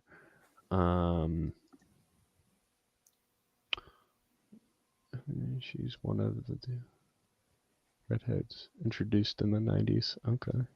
Harry Interesting. puts Talotny in there in his newest comment for his Mount Rushmore. See, I could, Ooh, as a huge Supernatural Encounters fan, I'd be more likely to put Arhul Hextrafon I on a Mount Rushmore over Talotny. I He's thought he's of, an he's an I thought everyday about it man. too. He's so relatable. He's so relatable. He's like any of us, just like placed in Star Wars. He's like so in over his head. He's so normal. He's painfully normal, and I just love him. I love him to pieces. I could maybe see Arhul being on a Mount Rushmore for me. I was thinking you could do a Mount Rushmore just for any aspect. I mean, you could really do Mount Rushmore just for every story, but you could have a Mount Rushmore for the RPGs. Like, would you Right. have Colonel Kraken, you know, in that Who's Who is Boren would totally be up Voronol there. or Platt Okathi. Platt. Yeah, exactly. Jackson, Skippy as different weird. This one, I like this one. Aura Singh, because we all know how much trouble she'll cause with or without a lightsaber. If I had given myself a week to think through this list and not just a few days, she probably would be on my list. Which my final woman, Mount Rushmore, I would have to say. And now I have not gone to Legacy of the Force, so this is only in her appearances in the Marvel comics, but Yes. Lumaya. Oh, I think she was just her whole story arc. I would say is some of my favorite parts of the 77 Marvel run, and Yeah. she's just like the standout character. If there was a villain for that era, aside from Darth Vader, or like an original villain to that, I would say that she's the face of it. I would say there. What do you guys think of that? that's a good one. I didn't think of that, but you're right. I mean, she's just as impactful. I mean, obviously she doesn't continue on to Fate of the Jedi, but she is impactful to Jason's turning to the dark side. I mean, she really goes after Luke and Mara, and I thought it was kind of weird for her coming back in Legacy of the Force, but she's another villain like Isani Isard. I totally forgot about her as well. Yeah. That's such a cool pick. I love it. Thanks. I bought for like I usually say to myself I'm only gonna spend a certain amount of money on comics, but I saw the cover with Lumia on it from the original Marvel run, and I was like, it's $15 for a single issue. That seems out of my price range usually, but I've got to get it because it's just so iconic. First of all, the weapon she carried, a lightsaber whip. These are the writers expanding the universe. That they're introducing new things. She's the Dark Lady of the Sith. She's our first Sith villain that we got to see. She's the successor of Vader. She like carries on that Baneite lineage in a way. Mm-hmm. She could have been a just a girl version of Darth Vader, and I think that she wasn't. We had the build up, the relationship with when she was Shira Bree. Shira Bree, yes. Oh. When she was Shira Bree, and she was a pilot, that whole story arc about how Luke was, wanted for killing his partner, and what it was the Force guiding him to protect himself because she was a threat. Yeah. And then that big reveal of, oh, I'm her. It's not the biggest twist, but it's probably one of the first um, twists that they decided to do within the comic universe. It also, we get to see the storyline where he assembles his purple Shoto blade. Yeah. That whole story arc there. She even, whenever she's, the Dark Lady or Lumaya, we don't know who she is yet. She has to deal with Leia, and she deals with all those characters. She even, manipulates the Nagai invasion. She helps manipulate with that.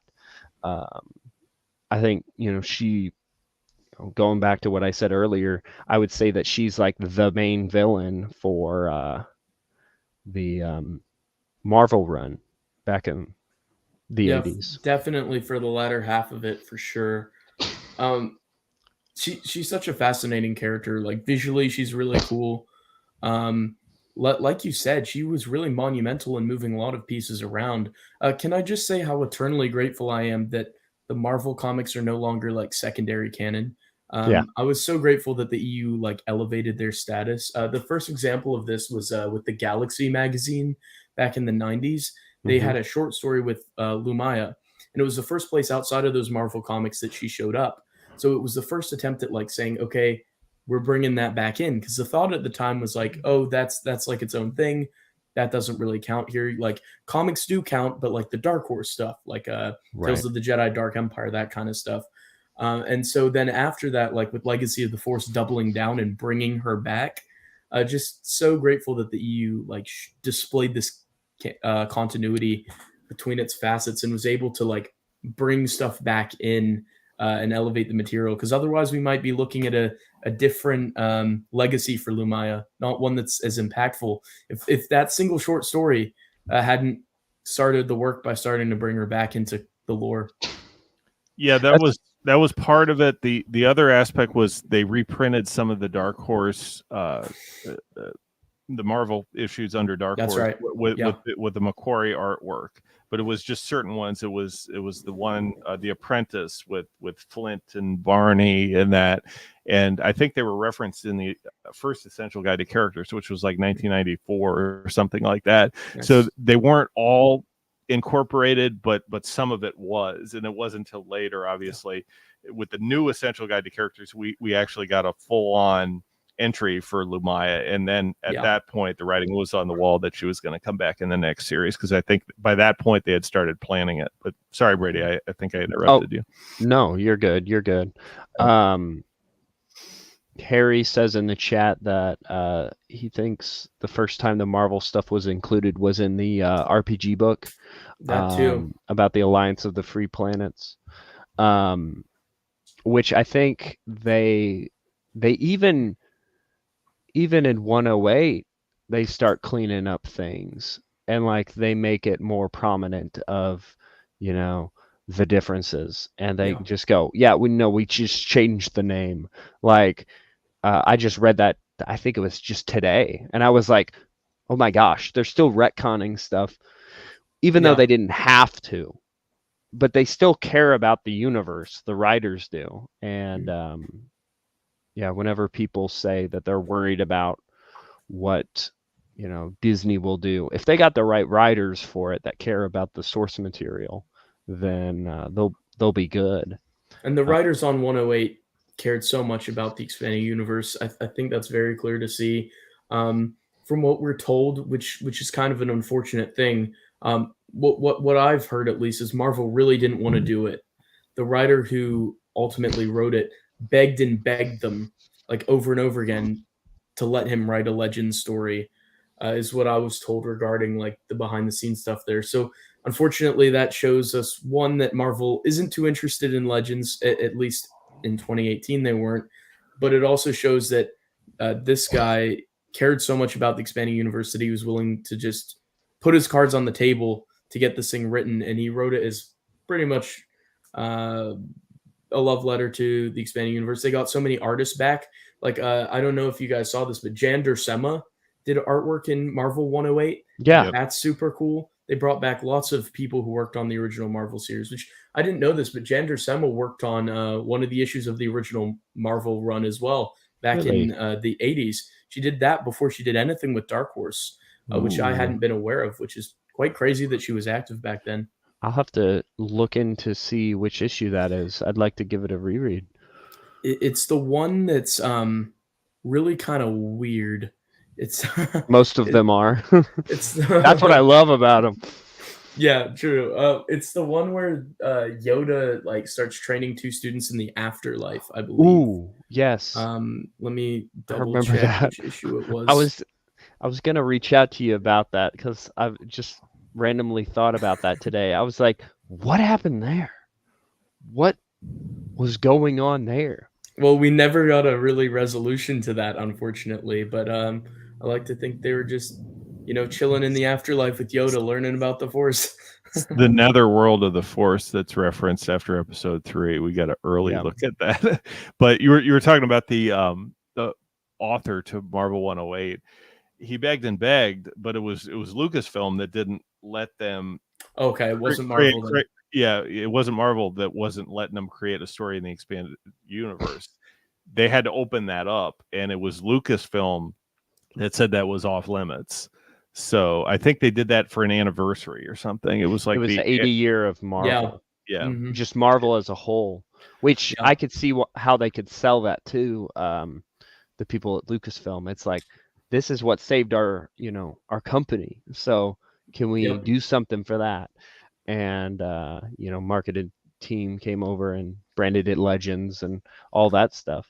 Right. And it also offered them the opportunity to collect it all in the Crimson Forever trade paperback with the other stories from that arc, which is a great volume. I need to pick that one up still. But they also re-released a lot of the. I didn't know this until a couple weeks ago when I bought a couple of these comics, but it gave them the opportunity to reprint a couple of the issues with Legends banners. Yes. So they True printed Believers, a couple extra ones. Well, not just the True Believers run. There's one that's not connected to True Believers. I have a Legends banner print. You can grab it in a sec. Of I think it's issue 50. Yes. So they printed some of the annuals and then some of the like mega issues with the Legends banner, which is really neat that they were able to do that. I wonder if it comes to my mind, like, will those True Believers issues or those like Legends banner 2018 Marvel run issues, will they become valuable one day? Like, I don't know. Like, they're reprinting like those old Ewoks droids and Marvel run stuff for a short amount of time. Like, you never know. It's kind of cool. I was able to pick up some of them. I think I got the Rainbow Bridged Ewok one, which I have it in the hardcover collection. I adore the Marvel comics. Even the Stars comics, which was their side brand with droids like and kitty Ewok. brand. Yeah. I love the Ewok show, and as an honorable mention, I put Princess Nisa as International Women's Day expanded universe character. She deserves a spot. That's a good choice for sure. And Sindel Tawani, yes, absolutely. Yes. I was going to say that the True Believers, those were $1, so they couldn't do the Crimson Forever one because that was the double issue. Obviously, that cost more in paper to print. Those were recycled. Didn't they use like recycled paper as well or something? Like, there's an economic spin on those True Believers run to like make it more affordable for cheaper and stuff, right? Yeah, I think so. And they also reprinted some other things like the tag and Bink and stuff. They printed some weird stuff back then. I remember I was at my comic shop regularly picking up those True Believers, just waiting for Marvel 108 to drop and getting all the variants. This is the one that Jan Duursema did. It's Star Wars Marvel number 92. In this one, It was called The Dream. It's illustrated completely by Miss Jan Duursema, and in it, it features Luke Skywalker and Flint. And this is 16 years before she would work on Star Wars again for Whoa. Chewbacca issue number 2. Then she'd do Deal with the Demon with Vilmar Gark, and then she'd go from that to doing Twilight, which is really, really wild that she was active back then. She must have been really young when she got that gig there. I'm glad she returned to Star Wars because her art is. I put her art. I know this will sound like blasphemy, but I put it above Dave Dorman for me personally. That is blasphemy. I put her 1, Dorman 2, Macquarie 3. That's like a trilogy there. But I don't know. There's some of his artwork. It's like if you look at some of the close-ups on the faces of the characters in those panels, the shading, they're like oil paintings. The way she captures light and darkness and shadow in characters, it's so impressive. It's far beyond anything that should be the caliber of comic book art, in my opinion. Like she's like surpassed it completely for me. Okay. I can't disagree. I can't dispute that. Wait, I'd like to do a top 5 or Mount Rushmore comic artists. The thing about Dave Dorman is he works in color so great, and it's not rainbowy or it's not kind of weird.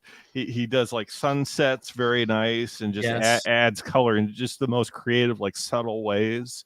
Particularly with the Young Jedi Knights covers. I mean, those are just fabulous. Yeah. Dave Dorman. Yep. Now, what do you guys think of my Mount Rushmore of characters for my thumbnail? I had Waru, George R. Binks, Yaddle, specifically from the panel where she looks like an enormous head, and then fan favorite Ahsoka Tano. Yeah, I'm just pulling that up and looking at that here. George R. Binks is beautiful, and it's canon. I don't care what anyone says. George R. Binks existed. Why would it not be? George R. Binks shot himself because of Jar Jar, and his grandson Absabar Binks from the mangas is likewise very, very real and in the canon. Wait, what? Yeah, you know the Tantive 4. There was also the Tantive 3, I think, or was it the Tantive 5? I think I know what you're talking about. Yeah, and Absabar Binks fights Vader in a heroic last stand. The son of Jar Jar, the grandson of the grandson of Jar Jar.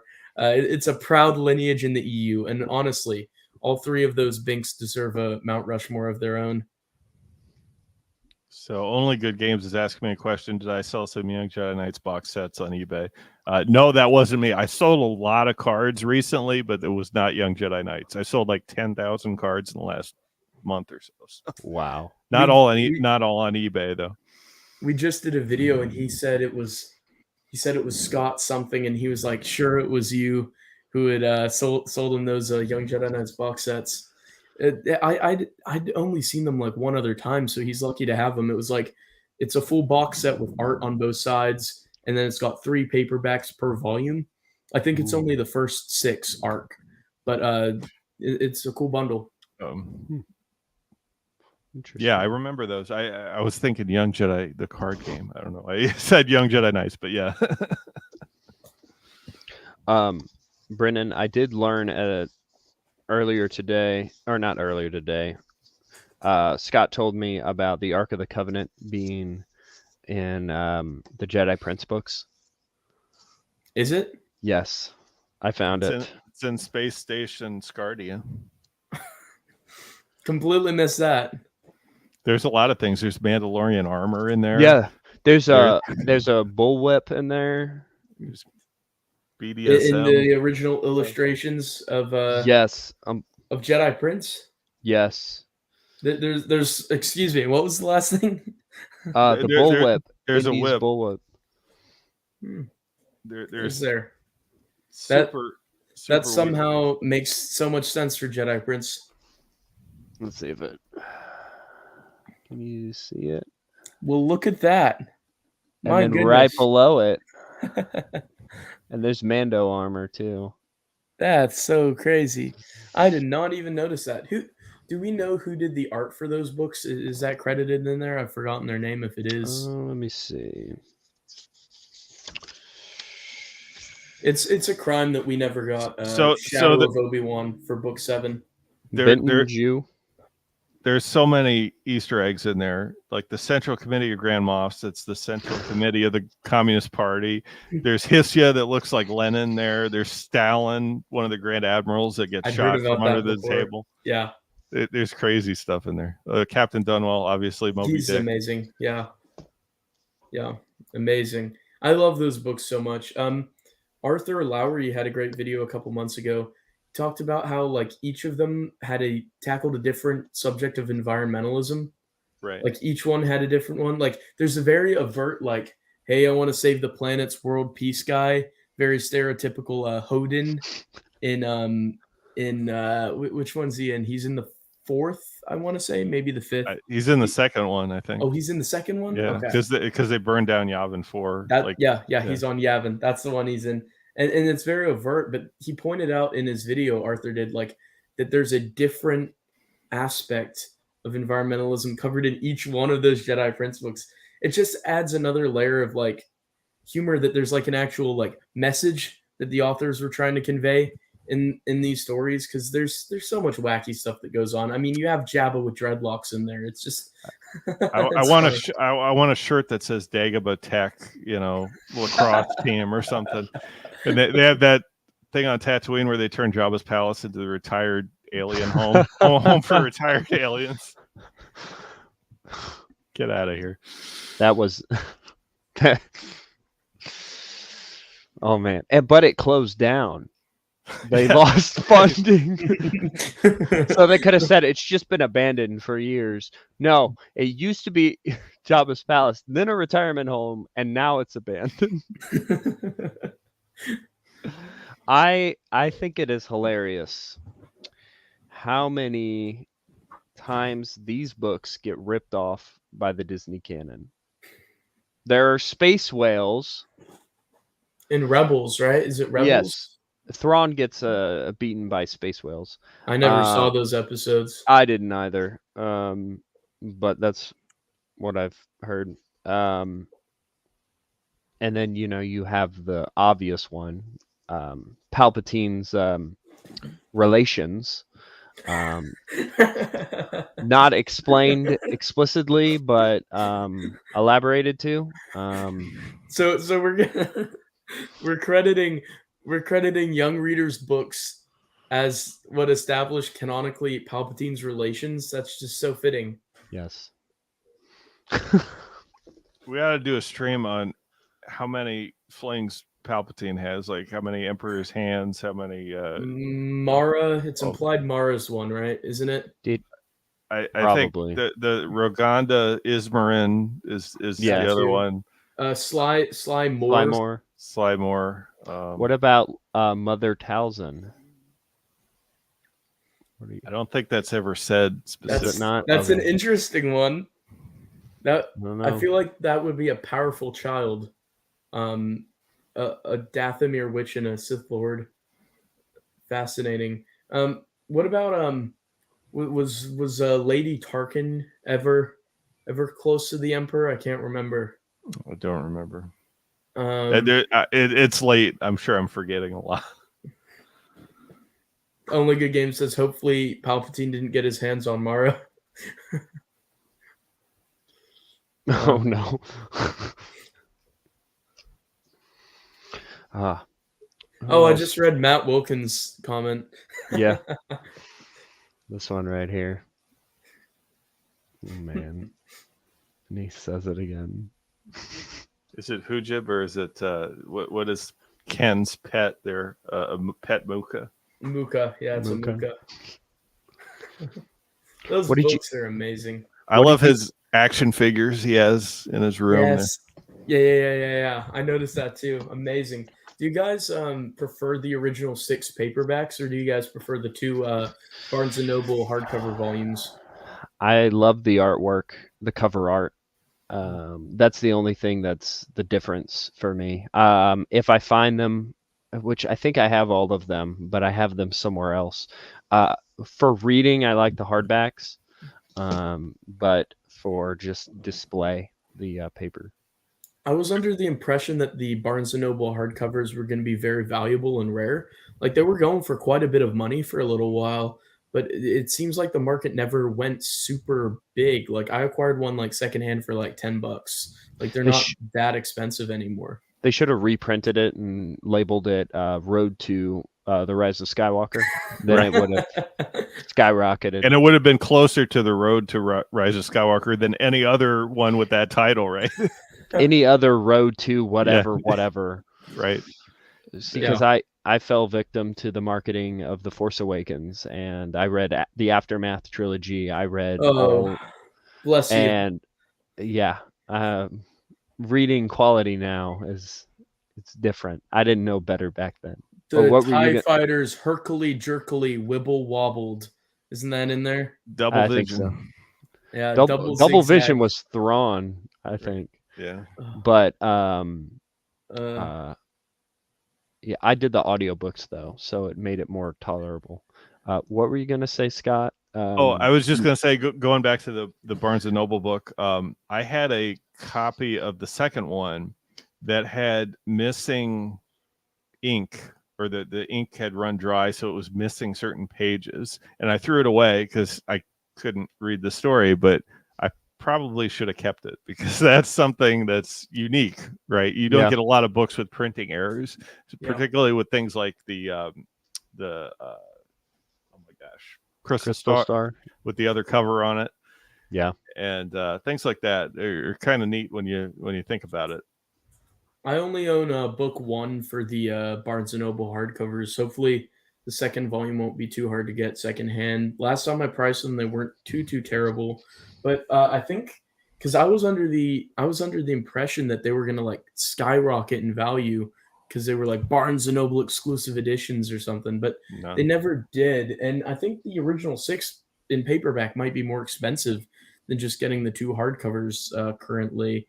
But like something Matt Wilkins has said a lot, like Brady said, the art for those original 6 paperbacks is amazing. The art pieces are incredible. Like you're thinking these are going to be great stories just looking at the cover. This is clickbait in the before it's the not internet. It's not clickbait at all. They are great stories. It's just a different kind of story than you're expecting. But I have the ones that are hardback, but they're individual for school audiences. Those are super rare, aren't they? They do have the individual Drew Struzan artwork on it. However, it's not formatted in the right size, so they have it's like smaller, right, with a border. Yeah, I think they're called turtleback or something. So they have a black, outline, but then they'll show the cover art, but it's pixelated. Yeah, it doesn't look the best. So it's nice to have them in hardcover. When were those available? Around the time the paperbacks were originally out? Yeah, there were a couple printings of them. So the first paperback release, the design of where the logo is for Star Wars and the title of the book is like in a different place than the subsequent printings. So there were 2. I think they were printed by Bantam. And I think then I know what you're talking about. Yeah, then after that they had the Barnes and Noble exclusive. So. But they always make those alternative formats for school audiences because the paperbacks get destroyed. So they like to put it in hardback so they last longer in the library. Those are like they did permabound for Young Jedi Knights to send out to like the libraries. It's similar to that, right? And it's not as nice, unfortunately. The permabound ones are a lot nicer because their color matches the cover art. Like it's all uniform. These are black, and then the cover art is just like stuck on top, pixelated. It's not in the right size. Only Good Game says we've got to see someone showcasing all the different printings of the Jedi Prince books. Yes, please, Scott. I'd love to see a video showcasing those. I can go get them. Hang on just a second. So look closely at Tricyclops or Trioculus? Trioculus there. Trioculus. Why does he look like Henry Cavill? This man looks like he's about to be kicked out of Superman and The Witcher. Oh no. Man, that's what they need to do. That's what they should have done. That's what would have saved the franchise. Henry Cavill is Ray's dad. I don't think anything could have saved that movie. I'm sorry, No, Brady. nothing could have. Mark Zero predicted it. Oh, did he? Yes, whenever I was on the bandwagon of the sequel trilogy, I watched a Mark Zero video about who Ray's. Let me make. Oh wow! Look at those. But it's not as clear. Like, it looks better on camera than it actually is, because Those are cool. See, you have this extra black space here on the bottom. They're glorious. I saw the oh wow! Look Galaxy of Fear library hardcovers. How hard are these to obtain in like good condition? I forget. I think I paid a lot of money for these. Look but at those. It was too good to pass up. Wait, what's the logo on the spine? Is it on the top? It's David's and David's number 3. Okay, it's a number. I see that now. Okay. Yeah, it says cool. GS, which is Gareth Stevens. So that's the publisher. Wow, that's incredible. This looks like a lot of money I'm going to spend in the future. Yeah, they have a similar format for the Galaxy of Fear.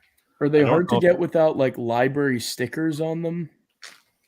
I don't know if they had library stickers. It looks like they may have had something on the spine at one time, but yeah. That's so cool. Kind of nice. I got this too. I don't know why they included this, but I got this. Nice. So were those out, you said, around the time that the paperbacks were out? They were just shipped out to the libraries a little after or something like that? Yeah, it should have been the same time. In fact, I thought they had library cards in the back. Oh, yes, they do here. Oh, nice. Love to see it. So there's a very limited 1995. Because these would have only been sent to certain libraries, and then the chance that then the libraries are going to sell them to when libraries get rid of their books. I imagine it would be very difficult to accumulate that full set over the years. You probably had to work there and then, get it that way. Yeah. I was able to find some stuff. Here's a receipt. It was sold in 2010. 2010. Okay. That's. I don't know if you can see that. That is EU right there. No. Edmonton County Public Library. How about that? Do you have any idea like how many libraries would have been ordering these? Like a library specifically would have had to order it directly from that publisher, right? Yeah, I think Gareth Stevens made that format specifically for libraries. I think they call it turtleback format. Yes. I wonder if you could have gone as a third party, as just like just a collector. Could you have like messaged Gareth Stevens back in the day and said like, "Can I buy those?" Yes, but you probably would have had a minimum order. I don't think you could order just one. They have that for comics as well. So yeah, some of the single issue, like the Darth Vader miniseries. Yeah, there's a lot of those. Specifically, stuff that came out in the early 2010s. Mm-hmm. I've seen some of those. I think my library had not Last Command in hardcover. I think, or it was Darth Vader something Command.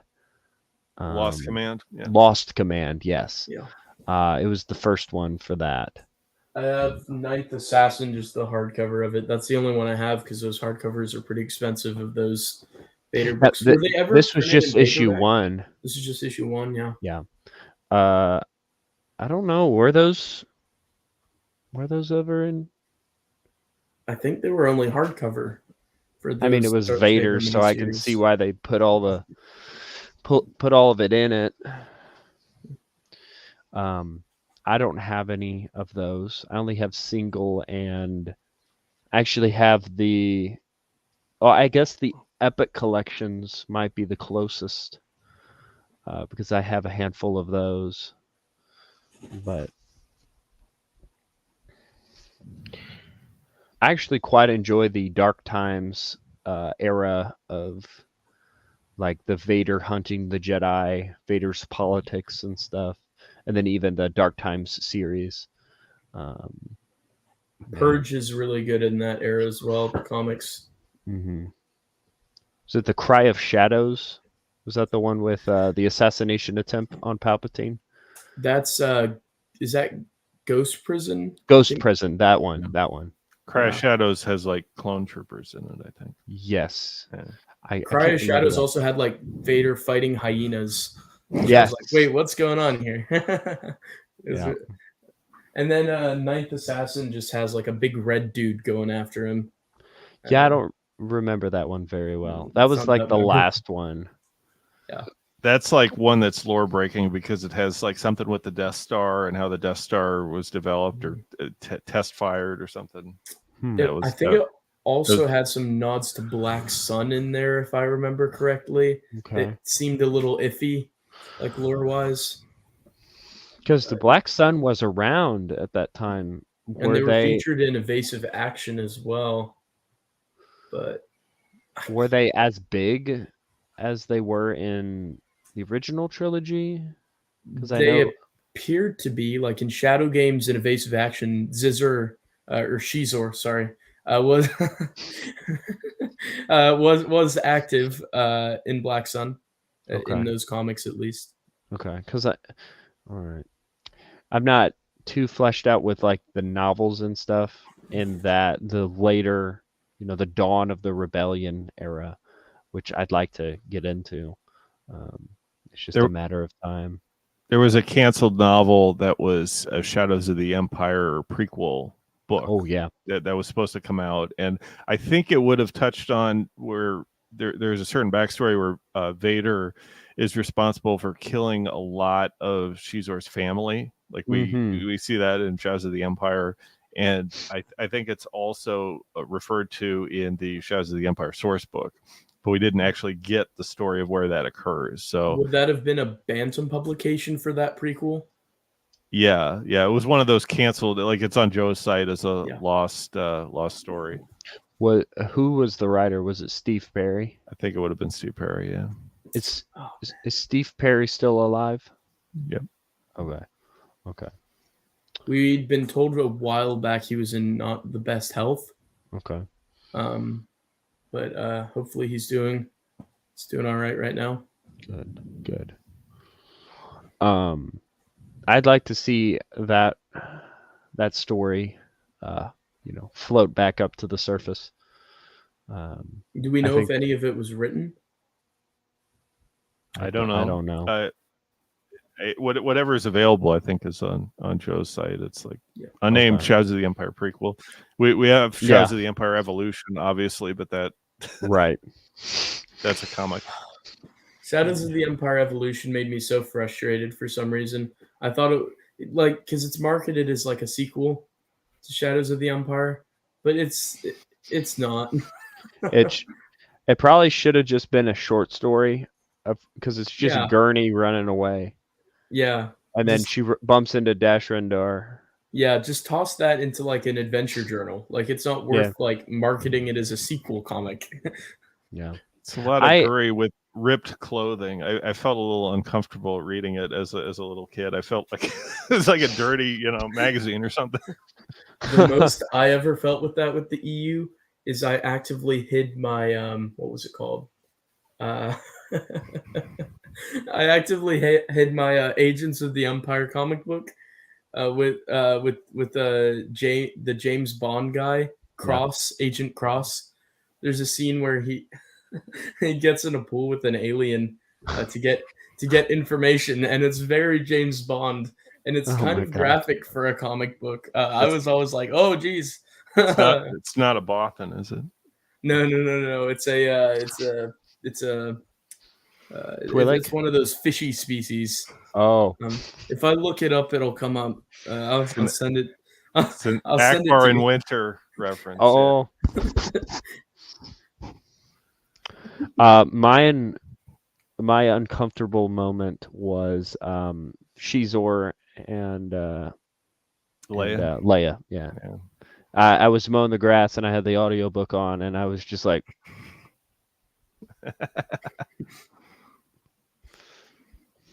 but yeah. There's a lot of creepy stuff in there. Not just the scene with Leia and Shizor, but like she's in the palace and she's like getting dressed and like she sees cameras and stuff. Like I don't know. Yeah, There's a lot of the weird build up. stuff. Yeah. There was also another there was a Tales comic or something. Or I'm thinking actually there might be two. Tales had some wacky stuff. There was, yeah, and they did whatever to sell. And yeah, I was like, what the heck? There was also one with when Anakin lost his lightsaber one time, and I think that was one. And I was like, anyway, I remember exactly what you're talking about. I'm like, anyway. Yeah, there's people talk about denning, but some of the worst offenders might be the comic books. Well, but it's visual too. I'm also thinking of Barbara Hambly, who her books have some wacky stuff in there to say the least. Like I'm like 13, 14 years old reading about naked Gamorreans, reading about like sex droids, and I'm like, what am I reading right now? Can I go back to the Thrawn trilogy or Jedi Academy? Like, what's going on here, Miss Hambly? You know? Oh man. Well, the thing that I always thought was kind of weird was she kills off one of Luke's students, like a female student, resurrects her, and Luke's like, "Hey, how you doing?" Oh, your subconscious is not a minor and the age of my parents. How you doing? And Han refers to one of Luke's students as the chick with the legs or something. Yeah. And Leia reprimands him for saying that. It's just as she should. Yeah. Also, anything with Zeltrons drawn by Jan Duursema was like, yes. You want to immediately like close the page if you're in public. Legacy. You're like, might as well like skim the dialogue on this page and flip to the next one.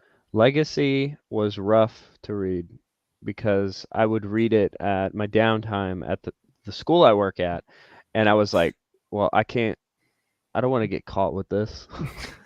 It's not, it wasn't bad. Right. Yeah. But I'm like, I don't want a kid to be like, what are you reading? I mean, totally. I would.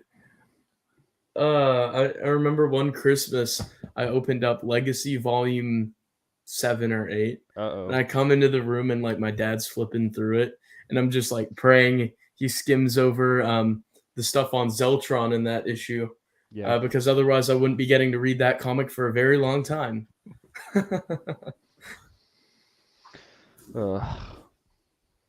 Uncomfortable EU. There we go. Uncomfortable EU Mount Rushmore. Oh my gosh. Top 4 moments. I think there's some denning moments up there. I haven't even got to that yet. Oh, the only denning book I've read is Tatooine Ghost, and there's stuff in there too. Like the Fade to Black with Han and Leia. Well, at the end? Yeah. Yeah. That's like supposed to be Jason and Jaina's conception. Yes. I don't like that. Why do we? Why does I like Tatooine Ghost, but why did we need that aspect? I don't think any Star Wars fan went, but like, how did Jason and Jaina get here? There was one Star Wars fan. Troy they're married at that point. I mean, that isn't as outlandish as some of the other stuff, right? Here's the weird part. Troy Denning, from what I've heard, I've only read that one. He has written Jaina in sexual situations. like threesomes, different things like that. But then he goes to introduce their conception, as well, and it's like, what you want to show? It's almost like Dave Filoni. You want to show their entire life. I'm sure if Tales of the Jedi, the TV show, season 2, will start off with the conception of Ahsoka. But What? yeah, I mean, that's how they're showing Ahsoka now, everywhere, everything. Oh no. One of the best parts of No Prisoners was Pelion telling Ahsoka, like, To put on Put on her this is the shirt. bridge, like, get some clothes on, get some proper Jedi attire Oh there. my gosh. He's so amazing for that, isn't he?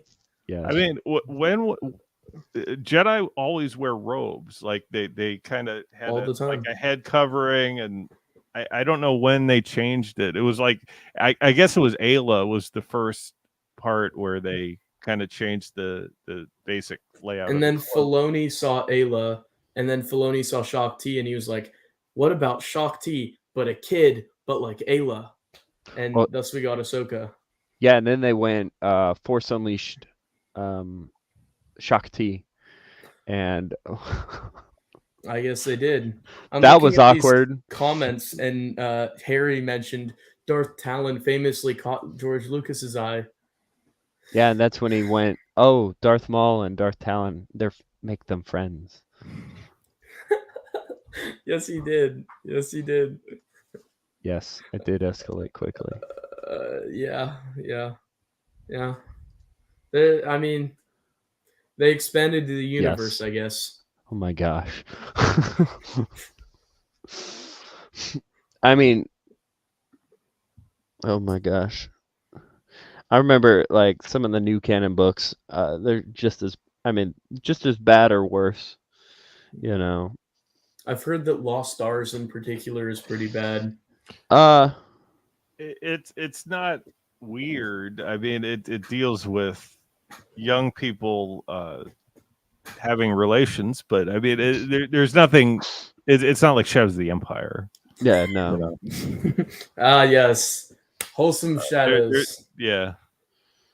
I was 12 when I first read that, so a lot of it went over my head, actually. But then I read it again, like only like 2 years later, maybe. And I was like, oh, it was as bad as everyone is saying. Okay, yeah, didn't remember that. But yeah, it's etched out for better or worse. Steve Perry etched out a legacy of something to be remembered for that book.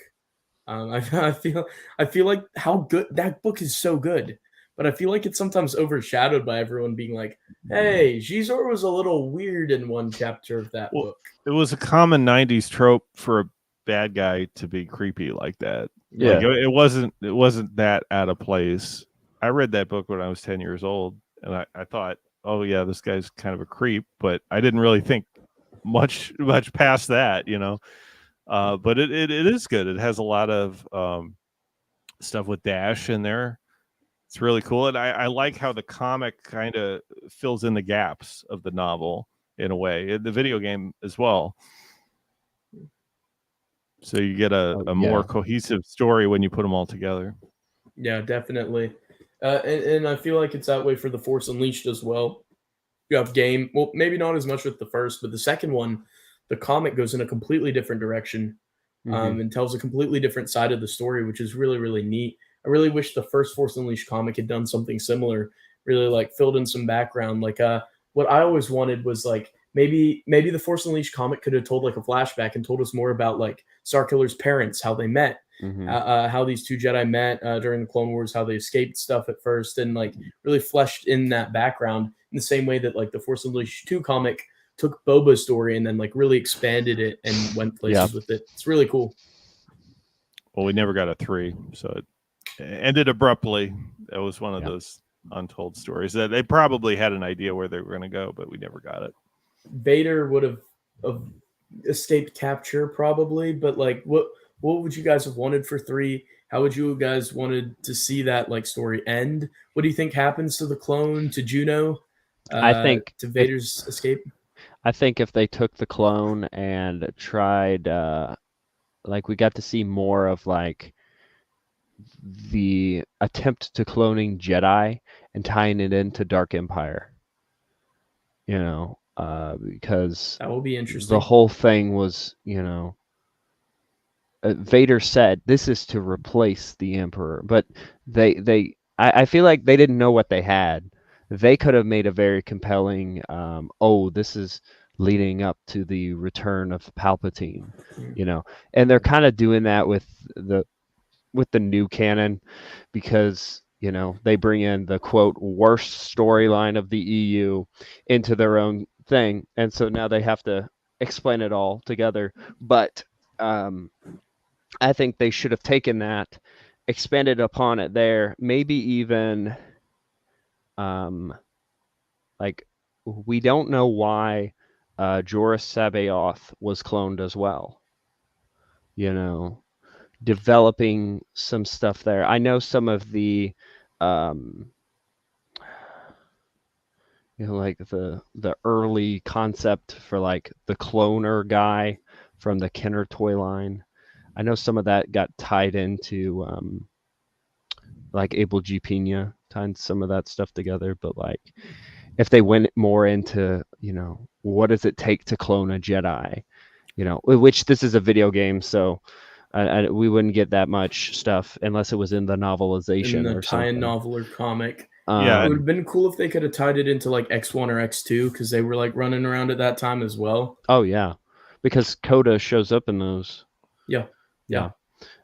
So they really could have done something there, and I mean, I think if they go back to it, hopefully they'd have the, smart to do that. But right. It would be nice to know when they figured out they could clone Jedi, and when they cloned Joruus Sabaoth, did he have advanced aging like the clone army did?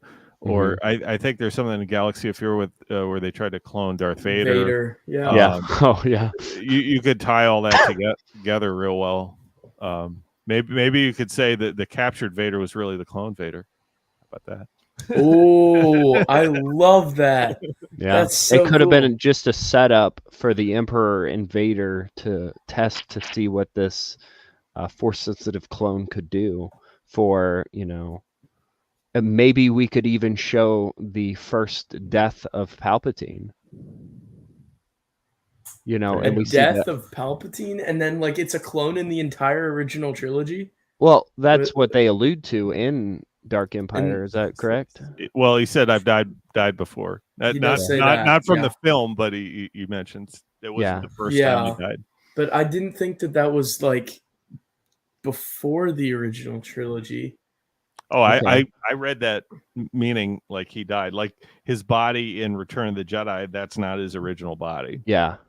Oh, interesting. That's fascinating. Which well, I mean, it could be he like Force lightning kills people over and over again. I was just thinking about this today. I was playing KOTOR, and like the Mhm. Sith in that zap you with Force lightning, zap anyone with Force lightning once, and like civilians are going down willy nilly, just dead. mhm. Like he took a lot of Force lightning. Like I'd imagine that would be killing him. yeah. Like he's a like extreme dark side Force user, but still, that's a lot of injury. Maybe he just switched out clones at some point. But you have to question then why did he like clone himself with scars and all? Like why not? Well, why not have a handsome face, right? But it's kind of like the dark side degrades you quickly, Yeah. and I think that the I've died before or whatever, that line kind of helped him looking different in between movies, because in the original Empire Strikes Back he looked different than he later, did. and I True. think that could have been an attempt to retcon, but then the special Oh, editions that's came so out, cool. and then he I didn't even think about that. Yeah, he's got monkey eyes, Yeah. chimpanzee eyes. yeah, Yeah. because he talks different and looks different, so they could just be like, well, that was a different body, Oh, that's so cool. but I love don't that. know. I Okay, that's kinda- canon for me now. That's canon for me. all now. right. Screw the special edition. Throw it out the window. Dark But Empire did a better job fixing that. yeah. But hey, whatever's there. But it would be interesting if you know, Palpatine was more involved with that whole clone arc. I feel like that would have made it so much more interesting than what it was, Definitely. because it's like Vader trying to take out the Emperor, or at least that's what he said, and it's like, where's this going? It would justify it more. Might even, if they were gonna do that Darth Maul game, it would have tied into why there's a clone of Darth Maul, Yeah, um, absolutely. Like where you could have taken that. I did a video talking about like all of Darth Maul's like deaths and final fates and stuff, yeah. and he has like so many body doubles running around at Yeah. that time. There's like old wounds. If you want to take that, like I take old wounds as perhaps a clone of him, not the original one, but it's a version of Maul that's maybe like forgotten things. That's why it's like, oh, I've stalked you on Geonosis and stalked you on here and here. Well, maybe he Mhm. heard about what Obi-Wan was doing, and then in his damaged mind, he like was like, oh, I was there. And so then he tracked down Obi-Wan. Like maybe that was a clone. But then there's him in Resurrection.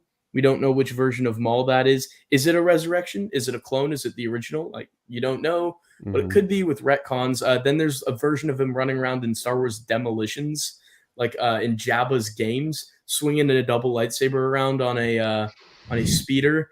And then you have Maul Killer, Yeah. in the like in between, who's one of my favorite characters, unironically. I wrote a fan fiction about him back in the day, but unfortunately lost it, where I just had him fight Vader and they just beat each other up over and over, because it says that Maul Killer had to be put down because he was mentally unstable and whatnot, like prior to Force Unleashed 2. So like there's so much interesting stuff there, and then you could totally tie in like all of these Maul clones are out of Camino. They're all Yeah. running around here, and maybe one's preserved in stasis for Battle of the Sith Lords down the line. And another interesting thing I think about like Force Unleashed and all of that is like with Ram Koda, I was always sure that Ram Koda was dead before A New Hope. Like Mhm. he's not going to live past there. But correct me if I'm wrong. I think the Battlefront Elite Squadron suggests that he survived until after that. I So think it's like, so. what were you doing all this time? You're in the Rebel Alliance. Why not go train Luke? Why not go Yeah. help him out? Why not help at all? Like what was he doing for all of that time? He was just sitting in a corner, like doing his bun up and making sure there's no hair out of place. Like he could have been doing so many things, but like I always pictured Force Unleashed 3 would kill him, but that would be lore breaking, I guess. Yeah. It's weird.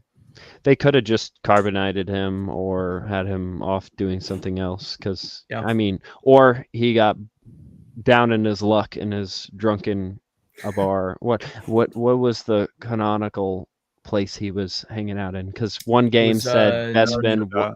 Narshada. Nar Okay. Shaddaa, yeah. Because I think one game said Bespin, another game was Narshada, and One of the different. different console versions. Because I played the Wii version, and It's the so version I played too. yeah, I ended up. That was, I think, it wasn't my first introduction to like Mandalorians as like more than just Boba Fett and Jango Fett. Because I think that was the lightsaber challenge game, like the plug and play one. 'Cause they were like I- Mandalorians. I've seen the cover of what you're talking about, but I don't have any context for what that game was like. So basically, you're just a Jedi and you like run through the galaxy. I might actually have to replay it because it might have a U. I don't know. Did it have lore? There was like, you trained in the Jedi Academy, you would fight against like movie characters, like your practice fights, and then you would go and like Like it, from different eras? So like those fights couldn't have happened unless it was like maybe a proxy training droid or something. I mean, it could have, if there was a novelization of it and they made it like that. I know you go through like, I think you go through the prequels because that's when it came out. Which I don't think it would work because you end up going to like Theed and Geonosis, so you might just be like the character, oh, The you're character who's Anakin. there at that time. Yeah, well, which actually might, there's a few things that might work out. Like you have to go through like the pits, um, in the arena in Geonosis. You have to fight a bunch of those beasts. But That's then cool. it has you fight Dooku, and it's like that doesn't really line up. I mean, we don't know how many Jedi fought Dooku there, though. Like Or how many Jedi clones there are Foam fought clones of Dooku like Dooku. very soon after Geonosis, so other That's Jedi could have gotten to true. him. Yeah. Now, did Maul fight any? Maul wouldn't have fought any Maul Jedi. did because of Inquest Gamer that Chris Nelson showed. Okay. Well, first of all, so obviously Shadowhunter, he kills Jedi on Coruscant. But Okay. then on Naboo, we know that there's other Jedi. That's first established in Invasion of Theed, in the Battle for Theed comic. Cialon Wez is a Jedi who's stranded behind the Trade Federation blockade. So she's there on the planet with the little ragtag crew fighting droids on the planet. Like, it's a Ooh. big planet, so it's fine that there's Jedi there. But Yeah. then Inquest Gamer, number 60 something, I think. Or no, maybe number 86. It's in a Chris Nelson video, so you can go find it. It establishes that there's a Jedi named Ran Thraken on the planet with his Jedi Master. They got like stuck behind there in an RPG, and Ran Thraken's Master and him stumbled across Maul at some point on Naboo during the time of the blockade, and Maul killed Ran Thraken's Master, who we never got like a picture for. Now we got a visual depiction of Ran Thraken, but that visual depiction, I found an image of that, the original image, and it was just it was like a set character from Phantom Menace. But so I guess it's a retcon that's a Jedi too. That's Ran Thraken. But Ran Thraken saw his master get killed by Maul on Naboo, and he like ran away, like a real coward. And after that, he vowed to kill Maul and track down Sith. But this time, he'd use not just his lightsaber. Now he'd be cool. He'd also use his blaster. So after that, he's going to be taking his blaster and his saber to the Sith. But we never see him again. And he presumably escapes Naboo is like the inference from the RPG. But it's just a fascinating bit of lore. And it works with, like, I didn't know how to take that at first. Like, really, can we have other Jedi dying on Naboo to Maul? But Cialon Wez is there. Invasion of Theed establishes that. So Okay. I'm okay with Jedi being on Naboo other than Qui-Gon and Obi-Wan. And for people who would be like, whoa, Maul has to kill Qui-Gon first. Well, he also killed Jedi and Shadowhunters. So, like, he's already done both things. We know there's Jedi there. We know he's killed Jedi before. So, I'm fine with it. I think it's a cool RPG story. It's kind of weird that there was a pair of Jedi running around who encountered Maul there. But, I mean, there was a lot of time for Maul to be stalking around those halls, I guess. Right. Yeah. We don't know how long he was there, obviously, to like build the Gungan army and get them ready. That took a long time, and to fly back from Tatooine. So I was just going to mention, like, the invasion of Theed. You're exactly right. There's a lot of Jedi on Naboo during that time, and that's even before Obi-Wan and Qui-Gon get there. Yeah. So what was the other one with Cialon was his name again? I can't remember his name. There was another one, right? Like I can't remember his name. Yeah. There's other Jedi, and then there's other characters of different attributes. Like there's a medic, there's a mercenary, a bounty hunter, etc. So cool. So this game was Star Wars Saga Edition lightsaber battle game. It was a plug and play released in 2005, shortly after Revenge of the Sith. It lets players use a wireless lightsaber to defeat enemies from the Star Wars saga. The game claims to be the viewpoint of a Jedi the player names, but most of the events occur like it happens to Obi-Wan. So like most of the events. But if it's not Obi-Wan, it's unidentified Jedi or something like that. Probably. Fascinating. It's labeled as Legends on Wikipedia. Wikipedia also says Skippy the Jedi Droid is Legends. But, that's true. I'm curious. I mean, supernatural encounters very strongly suggest that Skippy exists in the lore. So if Wikipedia really wants to take an anti-supernatural encounters approach, they'd better put an Infinity's label on it, because right now they're playing into supernatural encounters' hands. Yeah. I don't think they realize the 3D chess they're playing. Yes. Yeah, that would require them first reading it. Well, the thing about Wikipedia is like they could take one position on one article, but since you have independent people editing different parts of the website, there's no cohesive narrative unless they plan for it or the Senate does something. But it's like sometimes they have like a purposeful like revision of certain articles, right? Sure, yeah. Yeah, that's funny. The Wook is a funny place. I recently saw someone on Joe Bongiorno's server who confessed that he's responsible for the breasts page on Legends. I don't know if that's true or not, but hilarious. Oh my But god. he also edited it to be Kylo Ren for the canon because we've got to have it in canon as well. And so to this day, there's if you go on Wikipedia, you just see shirtless Kylo Ren on that page. Oh my god. Jesus Christ. It's wild. It's wild. Absolutely crazy. This is making me think of something else. Something that Scott said. What was it? I need to ask Joe if Star Wars lightsaber battle game is in Legends. He's gonna say yes, of course. Everything is in Legends. What do you think it is? That's what he'd ask. You got some comments here. Masquerade makes a good point. Jurists both somehow found a way to make a force-sensitive clone that is biologically and scientifically impossible to do. So I think he's referring to the clone of Luke there. So yeah, when was that created? Because I think we get something about that in the Luke Skywalker Ryder Wyndham thing where we see how Luke's hand is recovered from Bespin with the lightsaber, and that was somehow transferred to Vader, which somehow got transferred to Mount Tantus, and that was covered in a short story too, the Emperor's Trophy from Galaxy Mag. There you go. Yeah. Was that where they got that from? I mean, they probably did. Yeah, maybe. I think the Ryder Wyndham books are compilations of other. Yeah, like expand stuff. Yeah. That's why Matt doesn't have them in his collection, because he doesn't consider those original works. But don't they add some things to it? I think so, technically. They do, and Matt knows that, but he's being stubborn.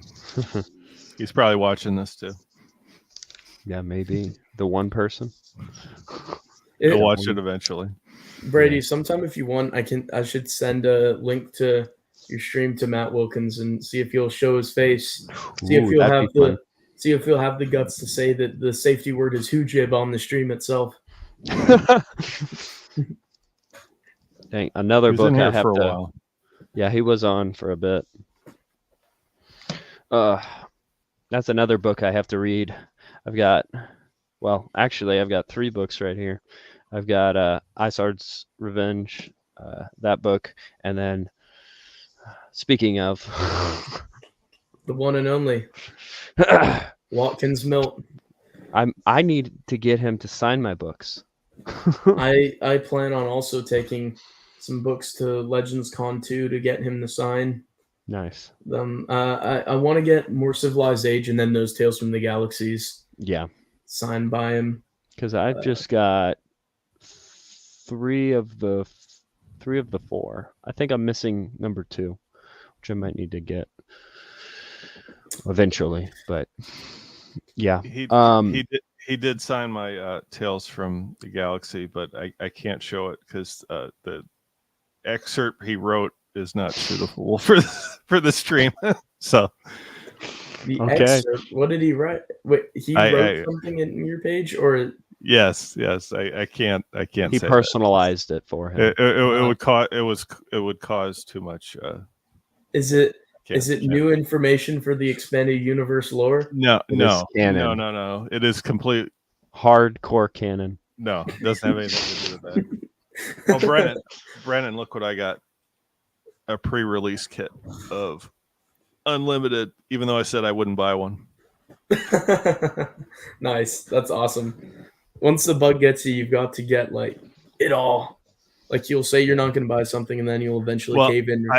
I told the game store owner, I would be up to play if you had enough people to run a pre-release, which I think you need at least 6 people there. Turns out he didn't, but a lot of people ordered product, not really to play the game, but to collect it. So Gotcha. In regards to like buying stuff, there's something I really want to get, but I'm like, do I want to waste my money on it? I recently discovered, like, it's no secret that the UK printings of some paperbacks are like different. Like I've talked about it before, but like I'm hardly the first person to talk about it.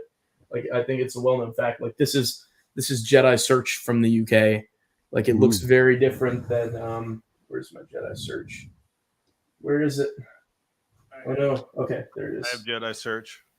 Yeah, okay, yeah, Jedi Search, Yeah. and then Jedi Search from the UK. Like it's different, right?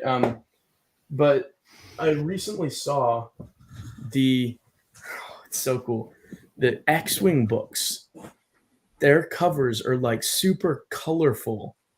Instead of being black, they're like bright yellow and blues and greens and reds and pinks, and it's just glorious. So I'm like, do I really need to buy an entire other set? Because I have them all in paperback over here.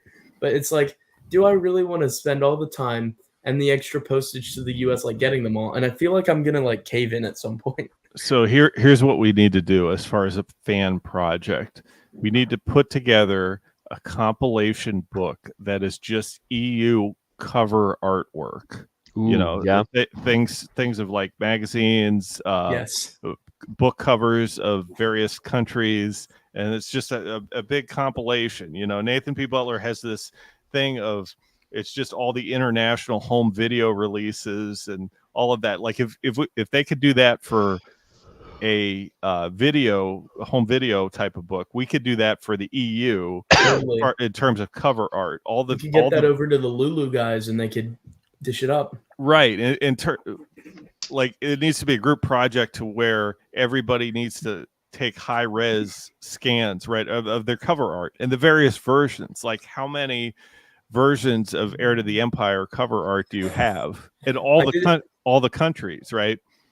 I did a stream back in the day, like a year and a half ago, Yeah, where we talked about some of those foreign covers. There's some super cool ones. Like obviously there's I'm not going to dig in my dirty laundry, but I wear it like every week. The Heir to the Empire, Czech Baka, yeah. The Czech Baka cover, which is infamous. But then Hungary has really cool alternate covers. Like they did the entirety of, first of all, the Han Solo books over there, but they also have different covers for the Thrawn trilogy and for, I didn't know this, but Jedi Academy as well. The Jedi Academy trilogy, Hungary did some covers. And one of my favorites is Splinter of the Mind's Eye, of which I have 5 copies of Splinter of the Mind's Eye so far, but I'm trying to get like the other 4 US ones that I need to get. And then I need to get some of the foreign ones because the Spanish Splinter of the Mind's Eye is one of my favorite EU covers. Which one is in it? an ironic way. Let me pull this up. But while you're doing that, I'm just saying, if we had this compilation, like the scrapbook of all the art books, you wouldn't need to buy individual books in their various printing. Like you wouldn't need 20 copies of Splinter of the Mind's Eye. You'd have all the cover art in one place. Yeah. Dave Filoni might actually buy this one because he loves the covers. Loves those covers, right? Yep. This is it in Chinese. Oh, yeah. Which is really cool. Nice. But this is it in Spanish. I do think I want to get a full set of Splinter of the Mind's Eye, like every edition. I don't know why I became obsessed with that one, but I kind of just did, and now I really like having them down here. Also, Vaughn got me this because it's kind of cool. They divided iJedi into 2 parts. This is instead of iJedi, this is called The Legacy of Corran Horn, and they called the first one like Murak's Missing or something like that is how it translated. So it's Le Destiné des X-Wings, Moi Jedi 2, Le Heritage de Corran Horn. And so we bought it thinking like maybe it was like a sequel story that was only in in French, but no, it's not. It's just they divided it into two. Hmm. And I talked to a French expanded universe fan, and he was like, "Yeah, they were just greedy for money. They were doing that all the time in France." Right. Interesting. But that's a great idea, like a scrapbook of covers. I love that. Like you could do one for all the books with all the foreign ones and all the editions. I feel like you could have separate volumes, like a books volume, a comics volume. Like there's probably enough comics and They book have covers to fill them all up.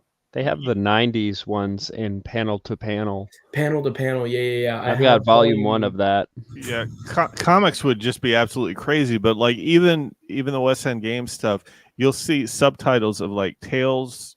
This is like a New Republic source book, like that. Like that's the subtitle.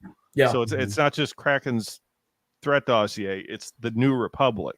yeah. And that stuff's cool. It's like the different versions of the Galaxy Guides, and that there's enough variance there. And who knows in terms of international covers, like what those look like. I don't think anyone's even dug into that stuff, but there's Well, just we so much. do know that some of those Hungarian ones took the covers from some of those Galaxy Guides and used them as expanding universe novel artworks, which is interesting. We were trying to decipher back a while ago, and it looks like maybe West End Games took an art piece that was published first by Hungary, and then Hungary took one that was published first by West End Games. They're just trading. Yeah, trading back and forth, which is so fascinating. Yeah. But additionally, you have like Insider, Galaxy Magazine, Gamer Magazine, in addition to like all of the wonderful RPGs that Chris has. Like not all of them have like Star Wars on the cover, but some of them have Star Wars art pieces as their cover art. So like getting some of those into this like scrapbook, it would be really, really cool. There'd have to be a lot of volumes for it. You know, you'd have to do books, comics, RPGs. You know, sometimes you might even have to do different authors. You know, I've got a what is it?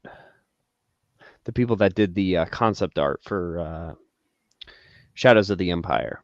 I've got a art book, just their stuff. Yeah. I'm very tempted to buy the Dave Dorman art book, Star Wars art book. I don't know if you guys have that, but if you do, is it worth it? Yeah. Yeah. Okay. All that's fantastic.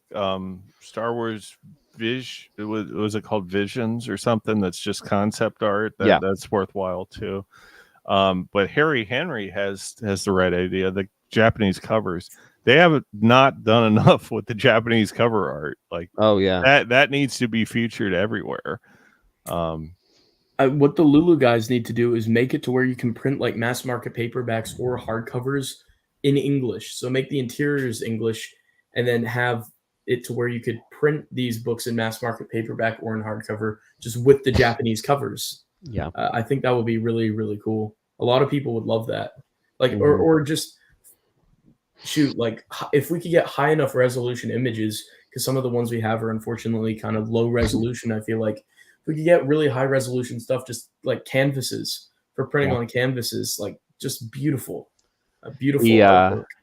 I know that the Clone Wars one, because I think that might have been one of the final ones for the Clone Wars novelization. That was a really nice one. The resolution is not very high, but that was pretty nice. I think their young readers stuff is underrated as maybe some of their strongest stuff, like Last of the Jedi, Jedi Apprentice. Really, really good art pieces in Japan. New Jedi Order and Dark Nest were solid too.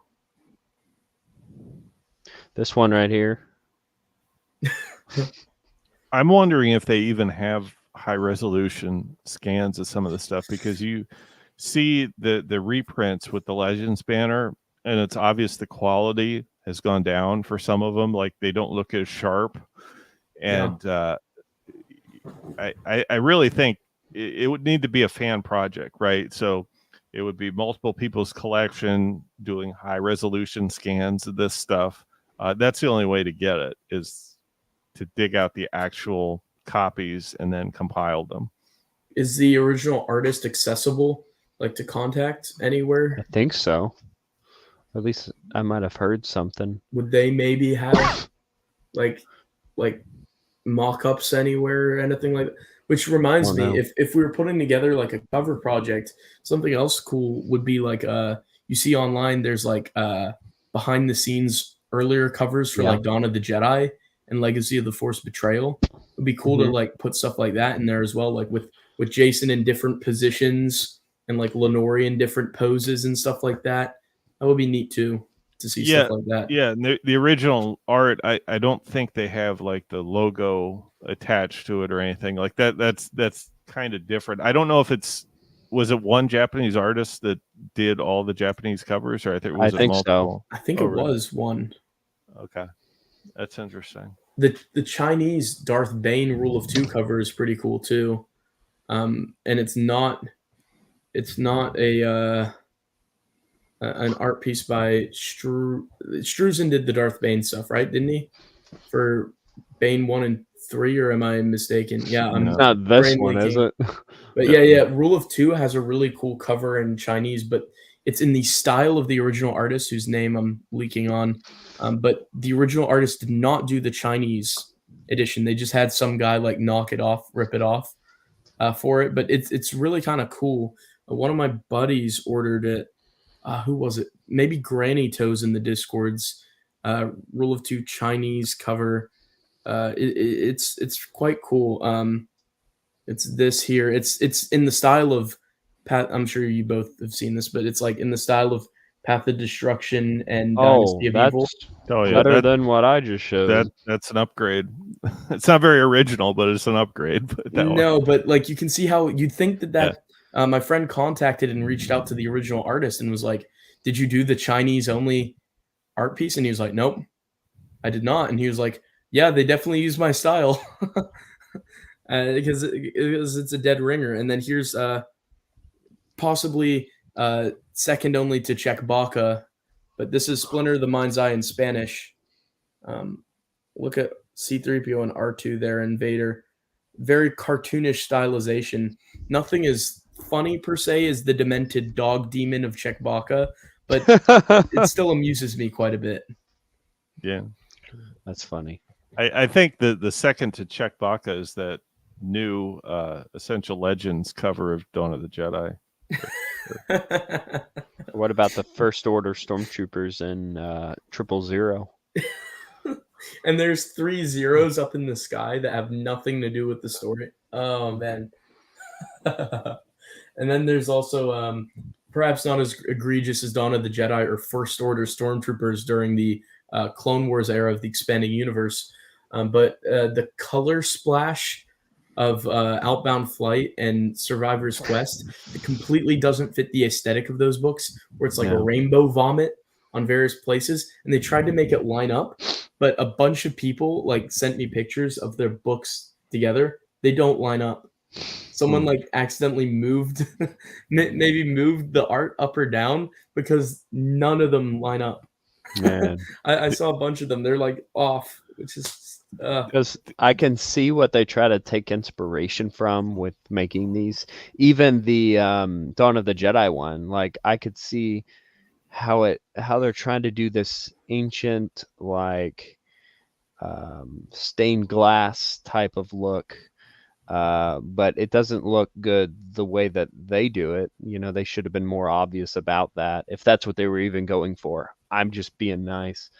But yeah. when it first came out, I said something to Marcel like, this is something your daughter could have drawn, and he was like, "Please, Brennan, don't insult her skills." You know, and like she looks Vulcan. She's got a man chin. That's Mansion? a man chin. It's a mansion of a chin.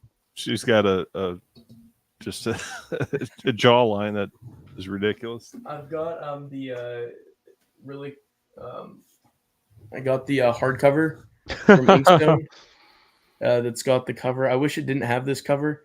I really love this Inkstone edition though. It's pretty neat. Like it feels really cool.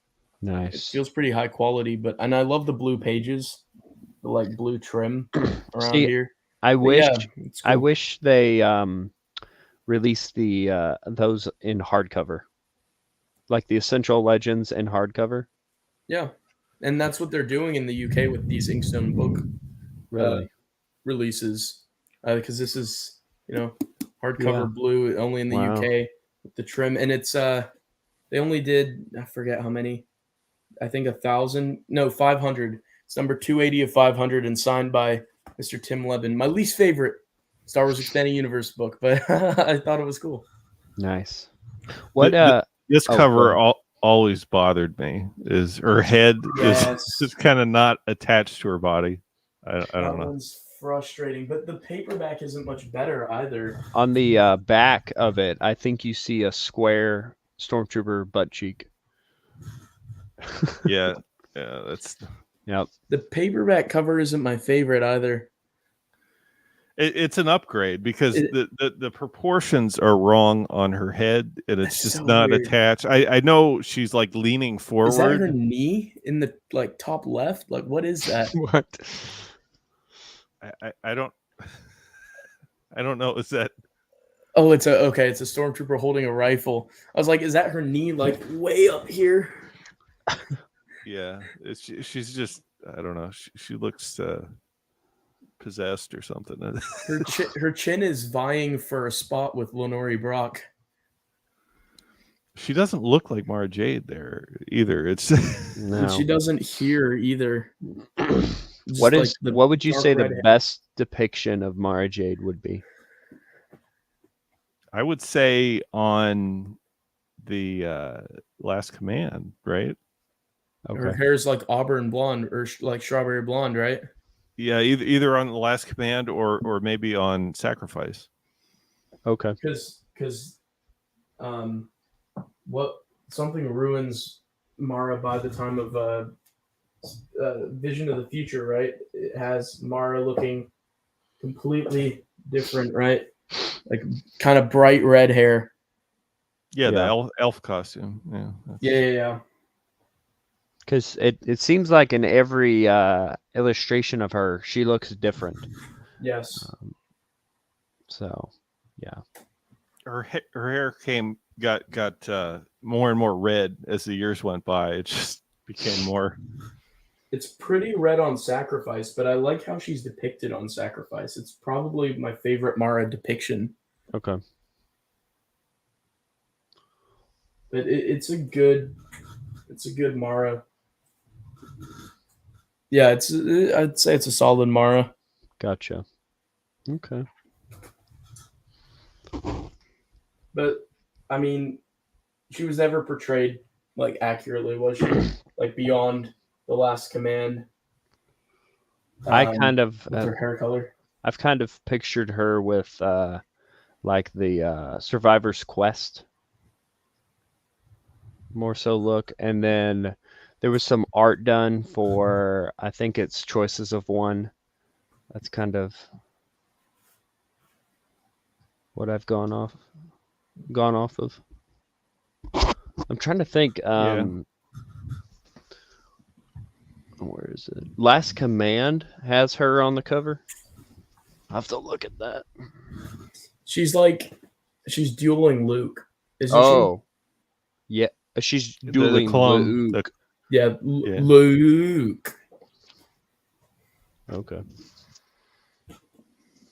But at least she's not cartoony looking in that. And I don't think the Thrawn trilogy covers have the best artwork, but at least she's drawn Right. reasonable. And I think just as the years progressed, like her hair got more and more red, and they tried depicting her as, popular artists in real life or something like. She started to look like Mary Jane in Spider-Man. Yeah. It just became more and more ridiculous. That's Yeah, kind of that's all That's red there. not the worst. Yeah, that's not the worst, but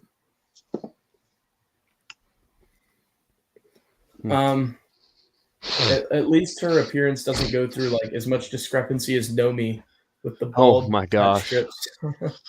Got that right here. Oh yeah.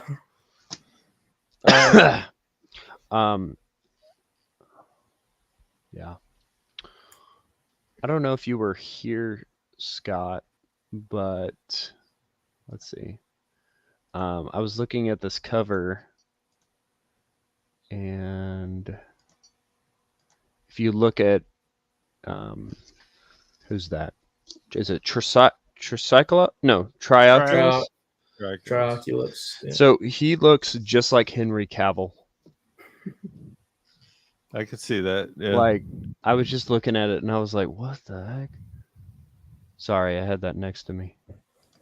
If Henry Cavill had like the Doctor Strange third eye, like CGI'd on his face, like in that new Doctor Strange movie they made Yeah. like 2 years ago, I think that would perfectly encapsulate everything that is Trioculus. Yep.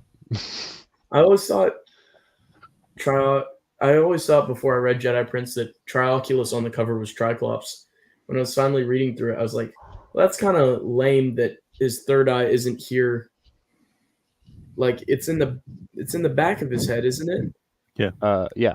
Like that's, I guess, helpful because you can see who's coming up to attack you. But like, I was like, I'm picturing like, because I'd known about like Darth Millennial, so like ancient Sith who are powerful have like that third eye in the center of their head. Yep. So I was like picturing that, but then I was like, oh, so he's just got like an eye hidden behind his hair. I was like, oh, that's kind of not as cool. That's the thing. You think this guy is the son of the Emperor, but just by how freaky he looks. The other dude just looks like he's just like, well, hello there. The other thing about Triclops is there's a scene in Jedi Prince where he can just psychically hypnotize somebody with his. Doesn't he shoot stuff out of his eye? Or is that... I'm not sure if he shoots something out, but Leia does with the Leia robot who shoots stuff out of her eyes. Oh yeah, he can hypnotize or beam some psychic power to like get the Grand Moff to release Ken, and I always thought that was cool. At least he has superpowers. Yeah, he's like Professor X or something. Yeah, but also when you said Grand Moffs, it made me think: wasn't there a Grand Moff who like sliced his teeth down in that, like filed his teeth down to like points? That was Hisia? Yeah. Those books are so golden. I love them so much. They're hilarious. There's one named Dunhouse. I was like, why do you name him Dunhouse? Grand Moff Dunhouse.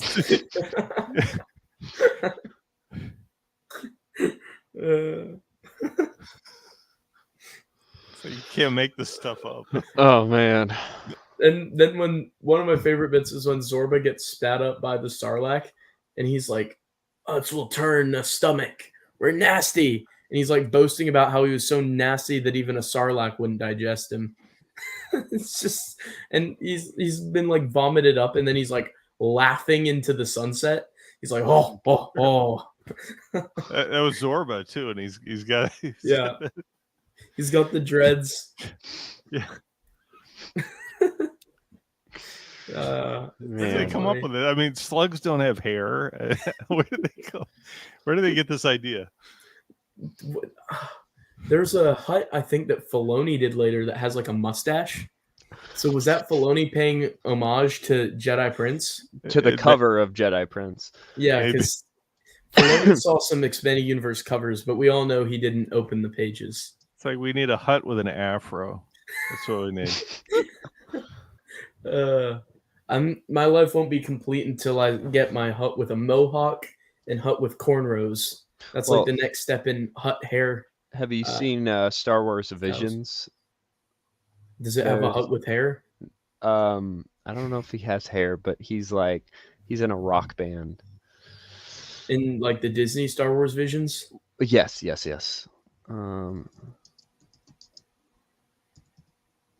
It's Tatooine Rhapsody is the name of the episode. That reminds me of some of those old West End game stuff that dealt with music. We learned there's a band called Emperor's New Clothes or something like that. He does have hair by the Empire. There's some funny West End Games introduced some funny like musical bands. Even went into like how the Empire would censor some bands for some of their albums, and then some of them would like skyrocket up the galactic charts.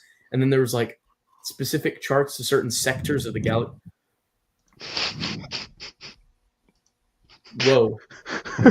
I wouldn't know that was a hut just by Is that looking at it. even supposed to be Star Wars? Yes. It looks like Ghostbusters or something. That looks like something from like a Family Guy or like Simpsons like spoof of Star Wars. Right. Yeah. Let's see. So where does it talk about the bands in West End Games? Like, what source book is that? What am I I missing? can't remember which source book it was. Let me look up to see which one it was, because as I was reading through it, and it showed like a bunch of the CD covers as well, and it was just so cool. Get out of here. Yeah, let me find it. Wait, really? Because I know the only EU Emperor's New album Clothes. is Yeah, let me. the Christmas album. May I share my screen, Brady? Yeah, go ahead. Okay, the Emperor's New Clothes. Here they are. Oh my Their God. songs include "Totally Patriotic." They're in a pro-imperial band during the Galactic Civil War. Their albums included "Artistic Integrity" and "Totally Patriotic," We need to and that's get one of their covers. And where does this appear? It appeared in one of the adventure journals and Galaxy Guide 9. It appeared in Easy Credits and in Galaxy Guide 9. I can't remember. I think it was, it's Galactic Weekly News Stack. And it was doing pieces. No, it wasn't that. It was talking about what was its rival was the Anti-Imperial Band. I remember this. They were called Red Shift Limit, and they had albums like Dangerous Dreams, Limited Warfare, Thoughts from the Core, and Totally Patriotic, and they were a rival band to the Emperor's New Clothes. So they were suppressing this band on the charts because it was anti-imperial and expressed like pro-rebel stances. It was very fascinating. I can't remember what specific article it was talking about this with. What's the but name? There were some other ones in there too. Scroll down. I know it's I know it's Adventure Journal 9. Latest development: The Emperor's New Clothes versus Deeply Religious, and then it was mentioned again in Easy Credits. So which one came first? Let's see. Galaxy Guide 9 was published in May of 1993, and the Adventure Journal was published in February of 96. So it first appeared in Galaxy Guide 9, Fragments from the Rim. Let's see if I was trying to find that album cover. Yeah, let's see. Yeah, there's like I can remember it. Like there's like a mash, like a bunch of CDs laid on top of each other. Let's see if it shows. I see Easy Credits here, and I don't see the CD cover. Yeah, so that must be from the Galaxy Guide 9 then. Hang on. We need a musician to compose to do a music. Real world one. Yeah. Yep. Let's see here, because I know there were more bands than the ones I remembered. There was a female singer as well that was mentioned. Let's see if it has it up here. Leisure activities. Might have been a part of Nova Network that was talking about this. Swoop gangs, pirates, military units, bounty hunters, guilds, crime syndicate. I think there was a jizz band as well mentioned, if I recall correctly. Music, sound slugs, and groups. Okay, here. This is the art piece that I remember specifically. Okay, it had Emperor's New Clothes by Totally Patriotic by Emperor's New Clothes, Red Shift, Dangerous Dreams by Red Shift, Starburst by Only in Your Dreams, Darkness of the Land by Endale. This is the female singer I was thinking of. I think she's a Hodin by Ondale Fade, Deeply Religious's Advanced Explosives Handbook, and Boba Fett and the Assassin Droids. Glorious. That art piece is in Galaxy Guide 9, I believe. And this was part of... Okay, these were called sound slugs. They're data storage units storing musical recordings. So they're like CDs or cassettes. There it is. Slugs. Yeah. Blow that up. amazing. I love that. Weston Games lore is amazing, isn't it? Yeah. Was There's some great artwork in here from just drawings and stuff. was Yeah. Jodo Cash the lead singer of Boba Fett and the Assassin Droids? Was it Jodo Cash? Is that the dude? Boba Fett Jodo and the Cast, Assassin. yeah. Jodo Yeah. Cast was probably the lead singer of Pretending to be Boba Fett and Boba. the Assassin Droids. Yeah. Man, look at those bookcases. We need to have a tour one day, Scott. Yeah. This isn't nearly all of them either. It's glorious.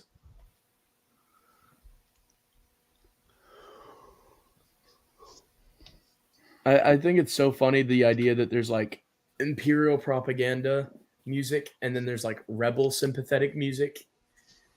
And aren't those album covers and album names like so reminiscent of like 80s Oh yeah. bands and CD covers and names? Like I just love that so much. Like they even look like CD covers. They have the jewel case and the Yeah, where they're it called opens. sound slugs. Yeah.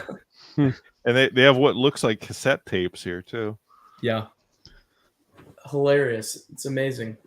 You think Star Wars technology would have like, streaming like an MP3 or something like that?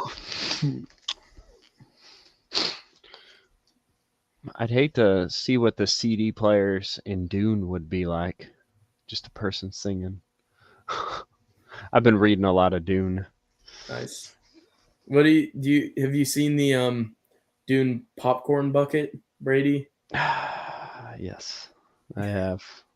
They got the cast to comment on it. I know they did. Oh my gosh. Josh Brolin was so funny. He was like, they knew what they were doing.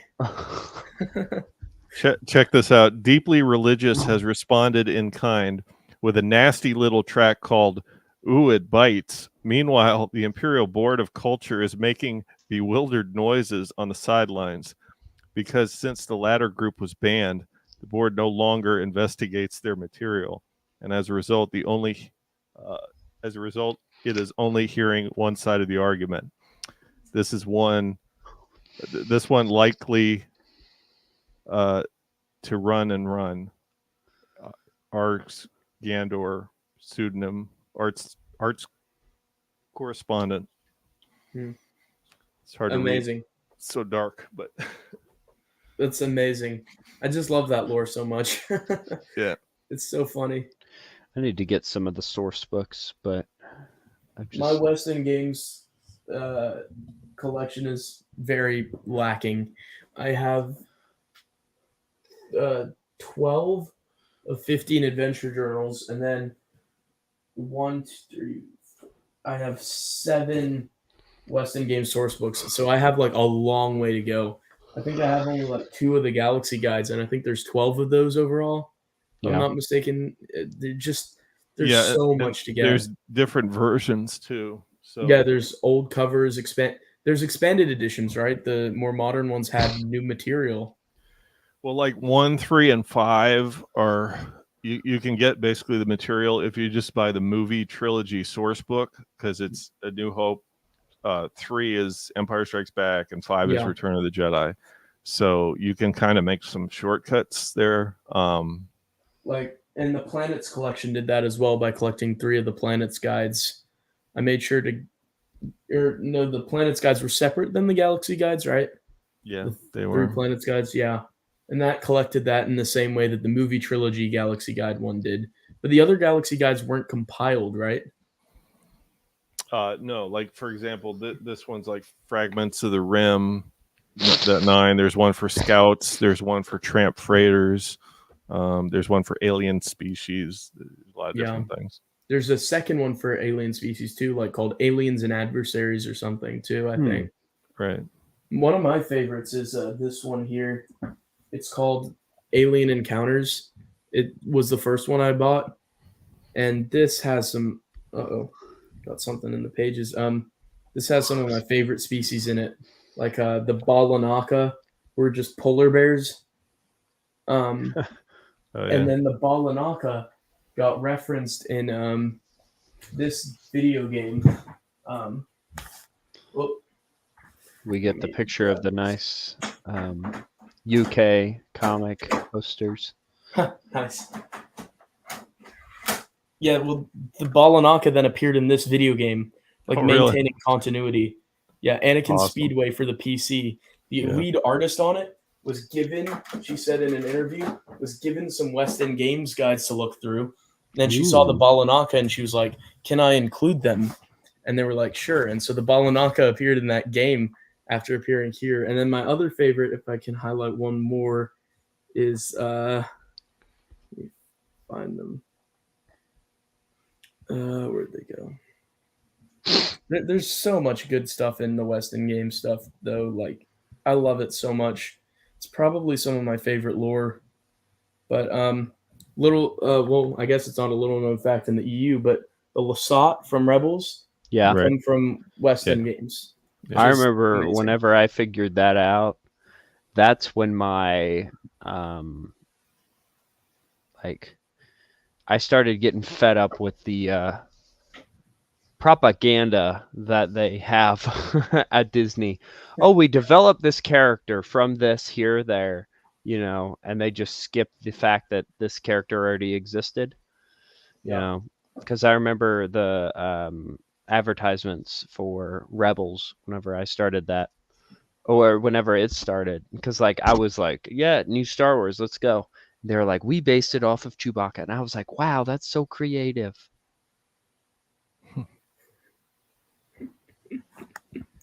And I think West End Games based it off of like concept art for Chewbacca. Yeah, that's Yeah, that's what and then they Dave Filoni. repurposed it.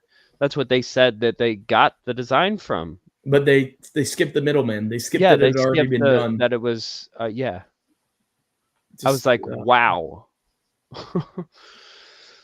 And then Filoni's a genius. Like all of that stuff was floating around.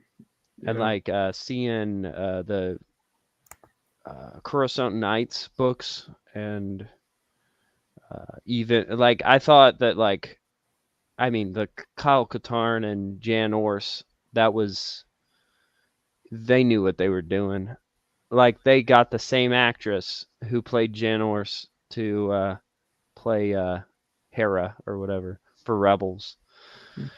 But yeah, no, I didn't actually know that. yeah, I think so. I believe so. Or one of the voice actresses for the games Crazy. was the same. Just acknowledging that that's like they took creative inspiration from that. I mean, they own it, so they can. It's not Yeah. like it's Oh yeah. tripping enough, but it would be nice if they were like a little bit more honest or straightforward. It would be nice if like Tom Veach was getting paid for Rise of Skywalker when he was alive, or like at least got his name in the credits or something, like based on works by Tom Veach. Like it seems pretty clear cut and dry. Yeah. I know? mean, the Spider-Man movie where all the Spider-Man like teamed up, the guy that wrote the storyline about people forgetting about Spider-Man because he Yeah. made the deal with the devil, he got credited, and Yep. it was barely even that. Yeah. It's they- just they used the concept of mind Everyone wiping. forgetting his name. Yeah. Yeah. What was that arc called? Like, that a really I don't cool arc name. It's gonna irritate me now until I look it up. It was basically them just rebooting Spider-Man, but in the same continuity. Which they kind of did with Marvel now. But yeah. What was I gonna say? Oh, Tom Veach, I think, made a comment about episode 9 that he thought it was kind of funny or something. Or he was like, huh, that's what it looked like. They actually did it. And he wasn't like mad or anything, which was nice. That was, I think, a year before he died, right? Or 2 years or so. Yeah, a little bit before he died. And I think it was more than one comment. I think he progressively got to more of a realization that they were taking his ideas, and when they You got a little bit more frustrated. right, he saw the there were some pictures, some early theatrical poster for the final movie, and then it had Palpatine in it. And Yeah. he's like, oh, wow, they're bringing him back. And then they saw more and more of his cloning chamber, his, the secret technology that's keeping him alive. And I mean, that was straight out of Dark Empire. Mm-hmm. I wonder what these guys think. The Davids, yeah. No one's ever interviewed them lately. I know they were asked about the conclusion to that and how it didn't mesh with Courtship of Princess Leia, and that's when they said that there were supposed to be 3 more books, but the book 7 had the most banging title ever. It was like Shadows of Obi-Wan or something like that, right? Like I think the title's on StarWarsTimeline.net that they revealed. It was something about Obi-Wan or Kenobi, and it just sounded so cool. I just loved it. Those are some authors I'd like to see invited to Legends Con 2. Yeah, the Davidses. Is there any way we could reach out and contact them? Do they have any social media presence? Has anyone tried? I'm gonna look now. Yeah, I'd love to get to talk to them because I unironically love Jedi Prince, and I ironically love Jedi Prince. I feel like you can love it in both ways, in the amusing, goofy way, and just enjoying the stories as well. They're just silly fun. Sorry, my cat wanted to say hello. He heard Jedi Prince and he had to show up. Yep. I think did the Barnes and Noble's prints? If they didn't, they should have put Jedi Prince on the title. Like Jedi Prince Book 1. Did they do that or not? I can't remember. No, it's just Star Wars Book 1. See, because that was an opportunity to finally refer to it as the audience had been referring to it as, like Jedi Prince. Proudly plastered that on there. Is that not the official name? That's an unofficial title, isn't it? Wow. Yeah, unofficial. Some people call it the Gloves of Darth Vader series. Yeah. But Thrift Books calls it the Jedi Prince book series. They do. Okay. I noticed that. And Brady, the Spider-Man arc you were referring to was called One More Day. The one where he gets the line. Couldn't remember it. Okay.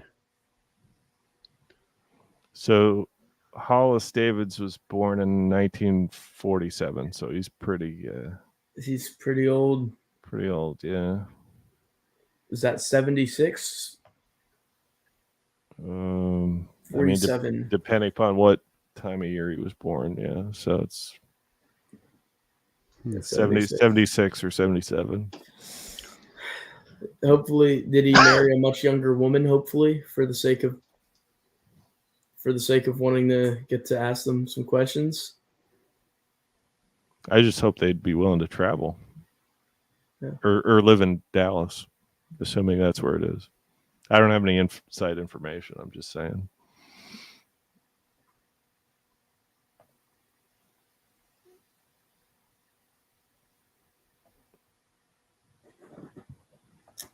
And yeah, I mean, I'd love to ask some questions, or at least, we can't let these people pass away without taking the opportunity to get to know more about their thought process and the behind the scenes stuff. Because then I'm sure they have stories. Then it'll just be lost forever, and I just hate that thought.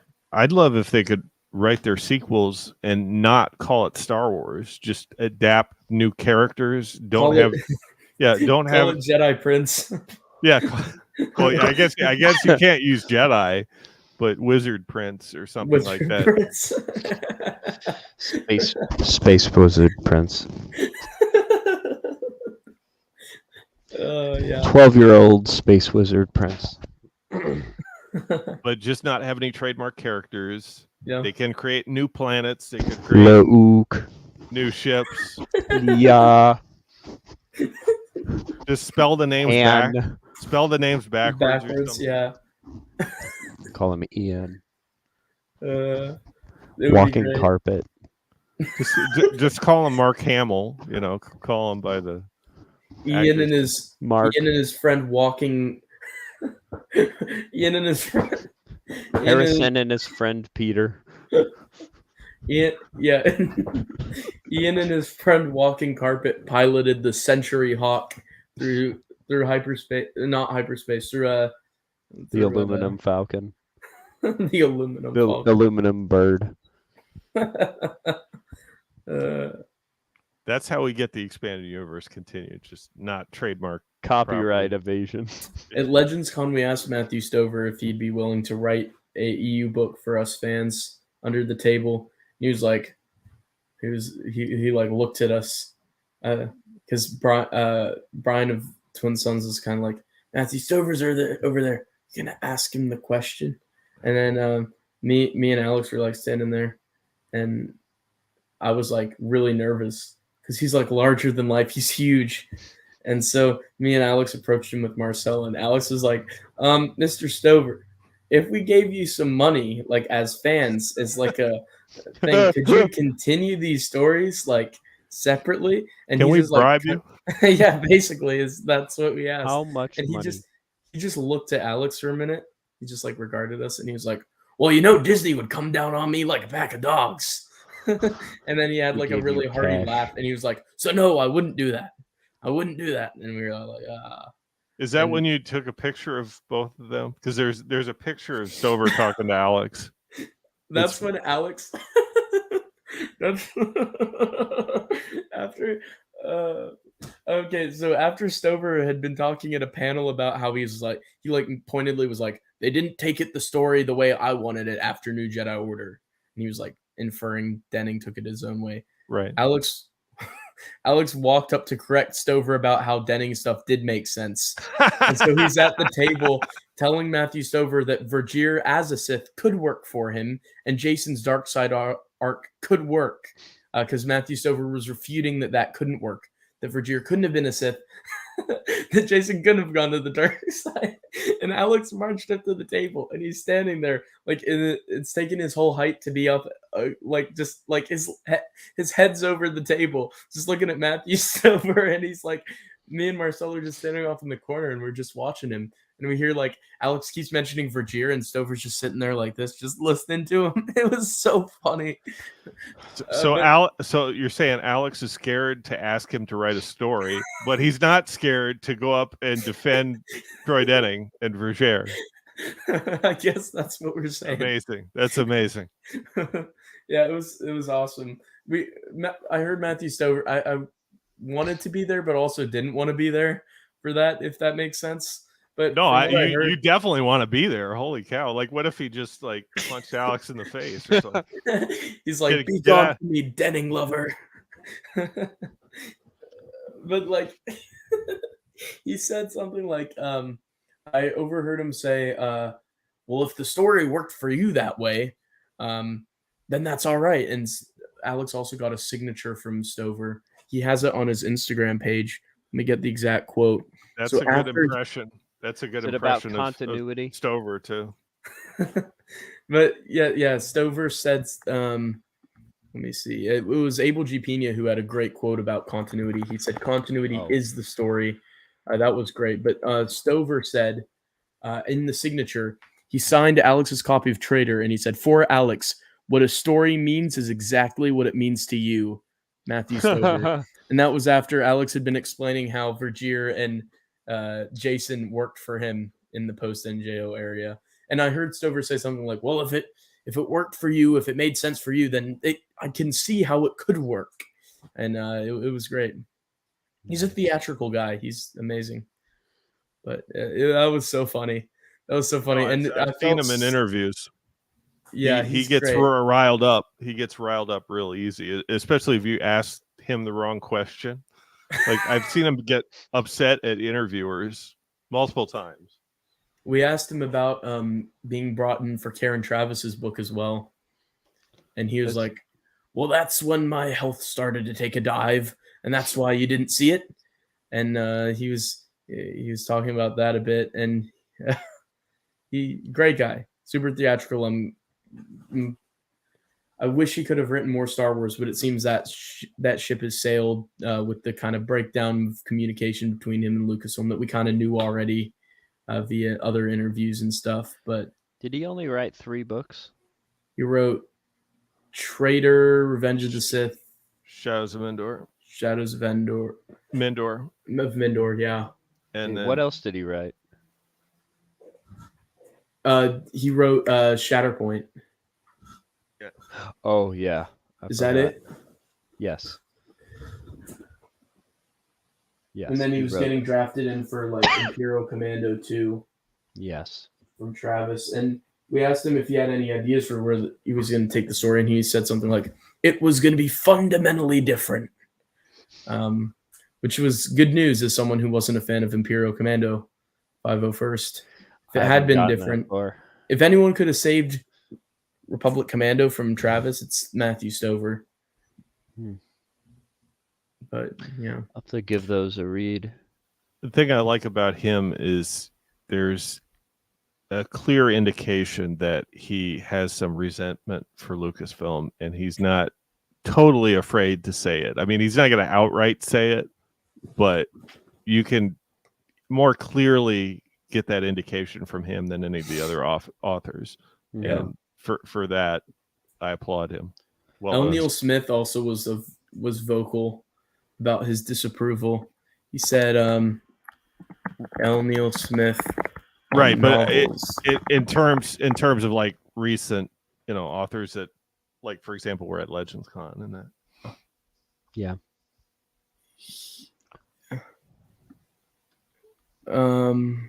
Let's see.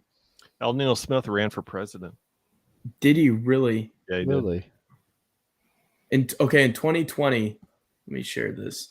2020, he did a interview. L. Neil Smith. What year did he run for president? 70s, I think. 80s. 70s. That's crazy. I think he tried to get the Libertarian Party ticket. That's awesome. The Libertarians are cool. Brady, can you share my screen for a minute? This is what Mr. L. Neil Smith said in 2020. He was asked, in 2014, Disney declared the expanding universe was no longer canon. It became Legends. What do you think of this, seeing all your work suddenly become non-canon? He said, Voofy and I didn't know that, and we don't give a rat's butt. Considerations like that are decided by literary history, not by faceless, unscrupulous, dull-witted corporate managers. I was the world's greatest fan of Walter Elias Disney himself, growing up and have nothing but uttermost contempt for his profoundly unworthy successors. How amazing is that? That's fantastic. That needs to be on the website as a quote that can be referred to again and again. That's wonderful. That was in me. 2020. Where was that given? Here, I'll put the website in the comments. Here, it's Star Wars Interviews 1 blog with L. Neil Smith. I like Star interview Wars. from January 2020.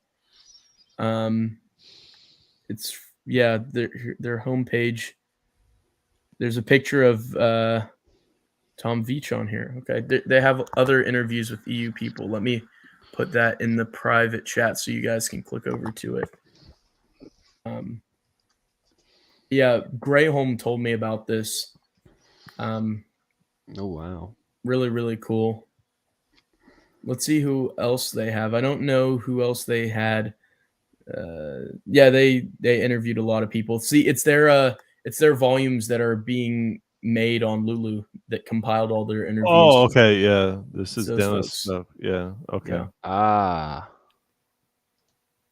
It says at the top, nowadays various Star Wars books come out every year. How different this was in the early 1980s when, with the exception of the Marvel comics, there was hardly any expanded universe. Fans had to make do with Alan Dean Foster's Splinter of the Mind's Eye from 78, and Brian Daley's Han Solo trilogy 79 to 80. 3 books were published in 83 focused on Lando, written by the now renowned sci-fi author L. Neil Smith. In January 2020, he did the following interview for this website. And I'm definitely going to screenshot what he said regarding decanonization. Nice. Maybe put that on a shirt because that's beautiful. Nice. Well, it's actually getting kind of late for me, so I'm gonna need to go to bed. Thank you guys for joining me. Do you guys have anything you guys would want to plug? I have a article on the expandeduniverse.com about Star Wars Unlimited, why I am not playing it, even though I bought this pre-release kit, and what could be improved about the game to make it more appealing to an expanded universe fan. It kind of got buried with some of the March Madness stuff, but if you just search my name or just search Unlimited, Star Wars Unlimited, you'll find the article. All right, and that's Star Wars The or expand. theexpandeduniverse.com. All right, Brendan, do you have anything you'd like to plug? They're always putting out videos on my channel. There's the EU 10 years group project coming up. So if you Mhm. want to contribute, please do. Any and all entries. We want this to be a big thing. Hopefully catch steam within our fandom. Who knows what it could do? Probably nothing. Right. But, it's something fun that we can do. Right. Share our voices. That way, if someone on Twitter is like, there's no audience for the expanding universe, here's a 3-hour video of like 100 people or more in one small circle giving their testimony for why they like it and would buy more of it. It's like a Right. testimony. It's something that can be shown. There are people who are interested in this, and I think that could be important. So if you'd like to contribute, the deadline is April 10th. And yeah, I'm optimistic about it. All right. Well, thank you guys for joining me today. Thank you everyone for watching. I hope you guys have a wonderful evening, day, whatever it is for you guys. You have a great one.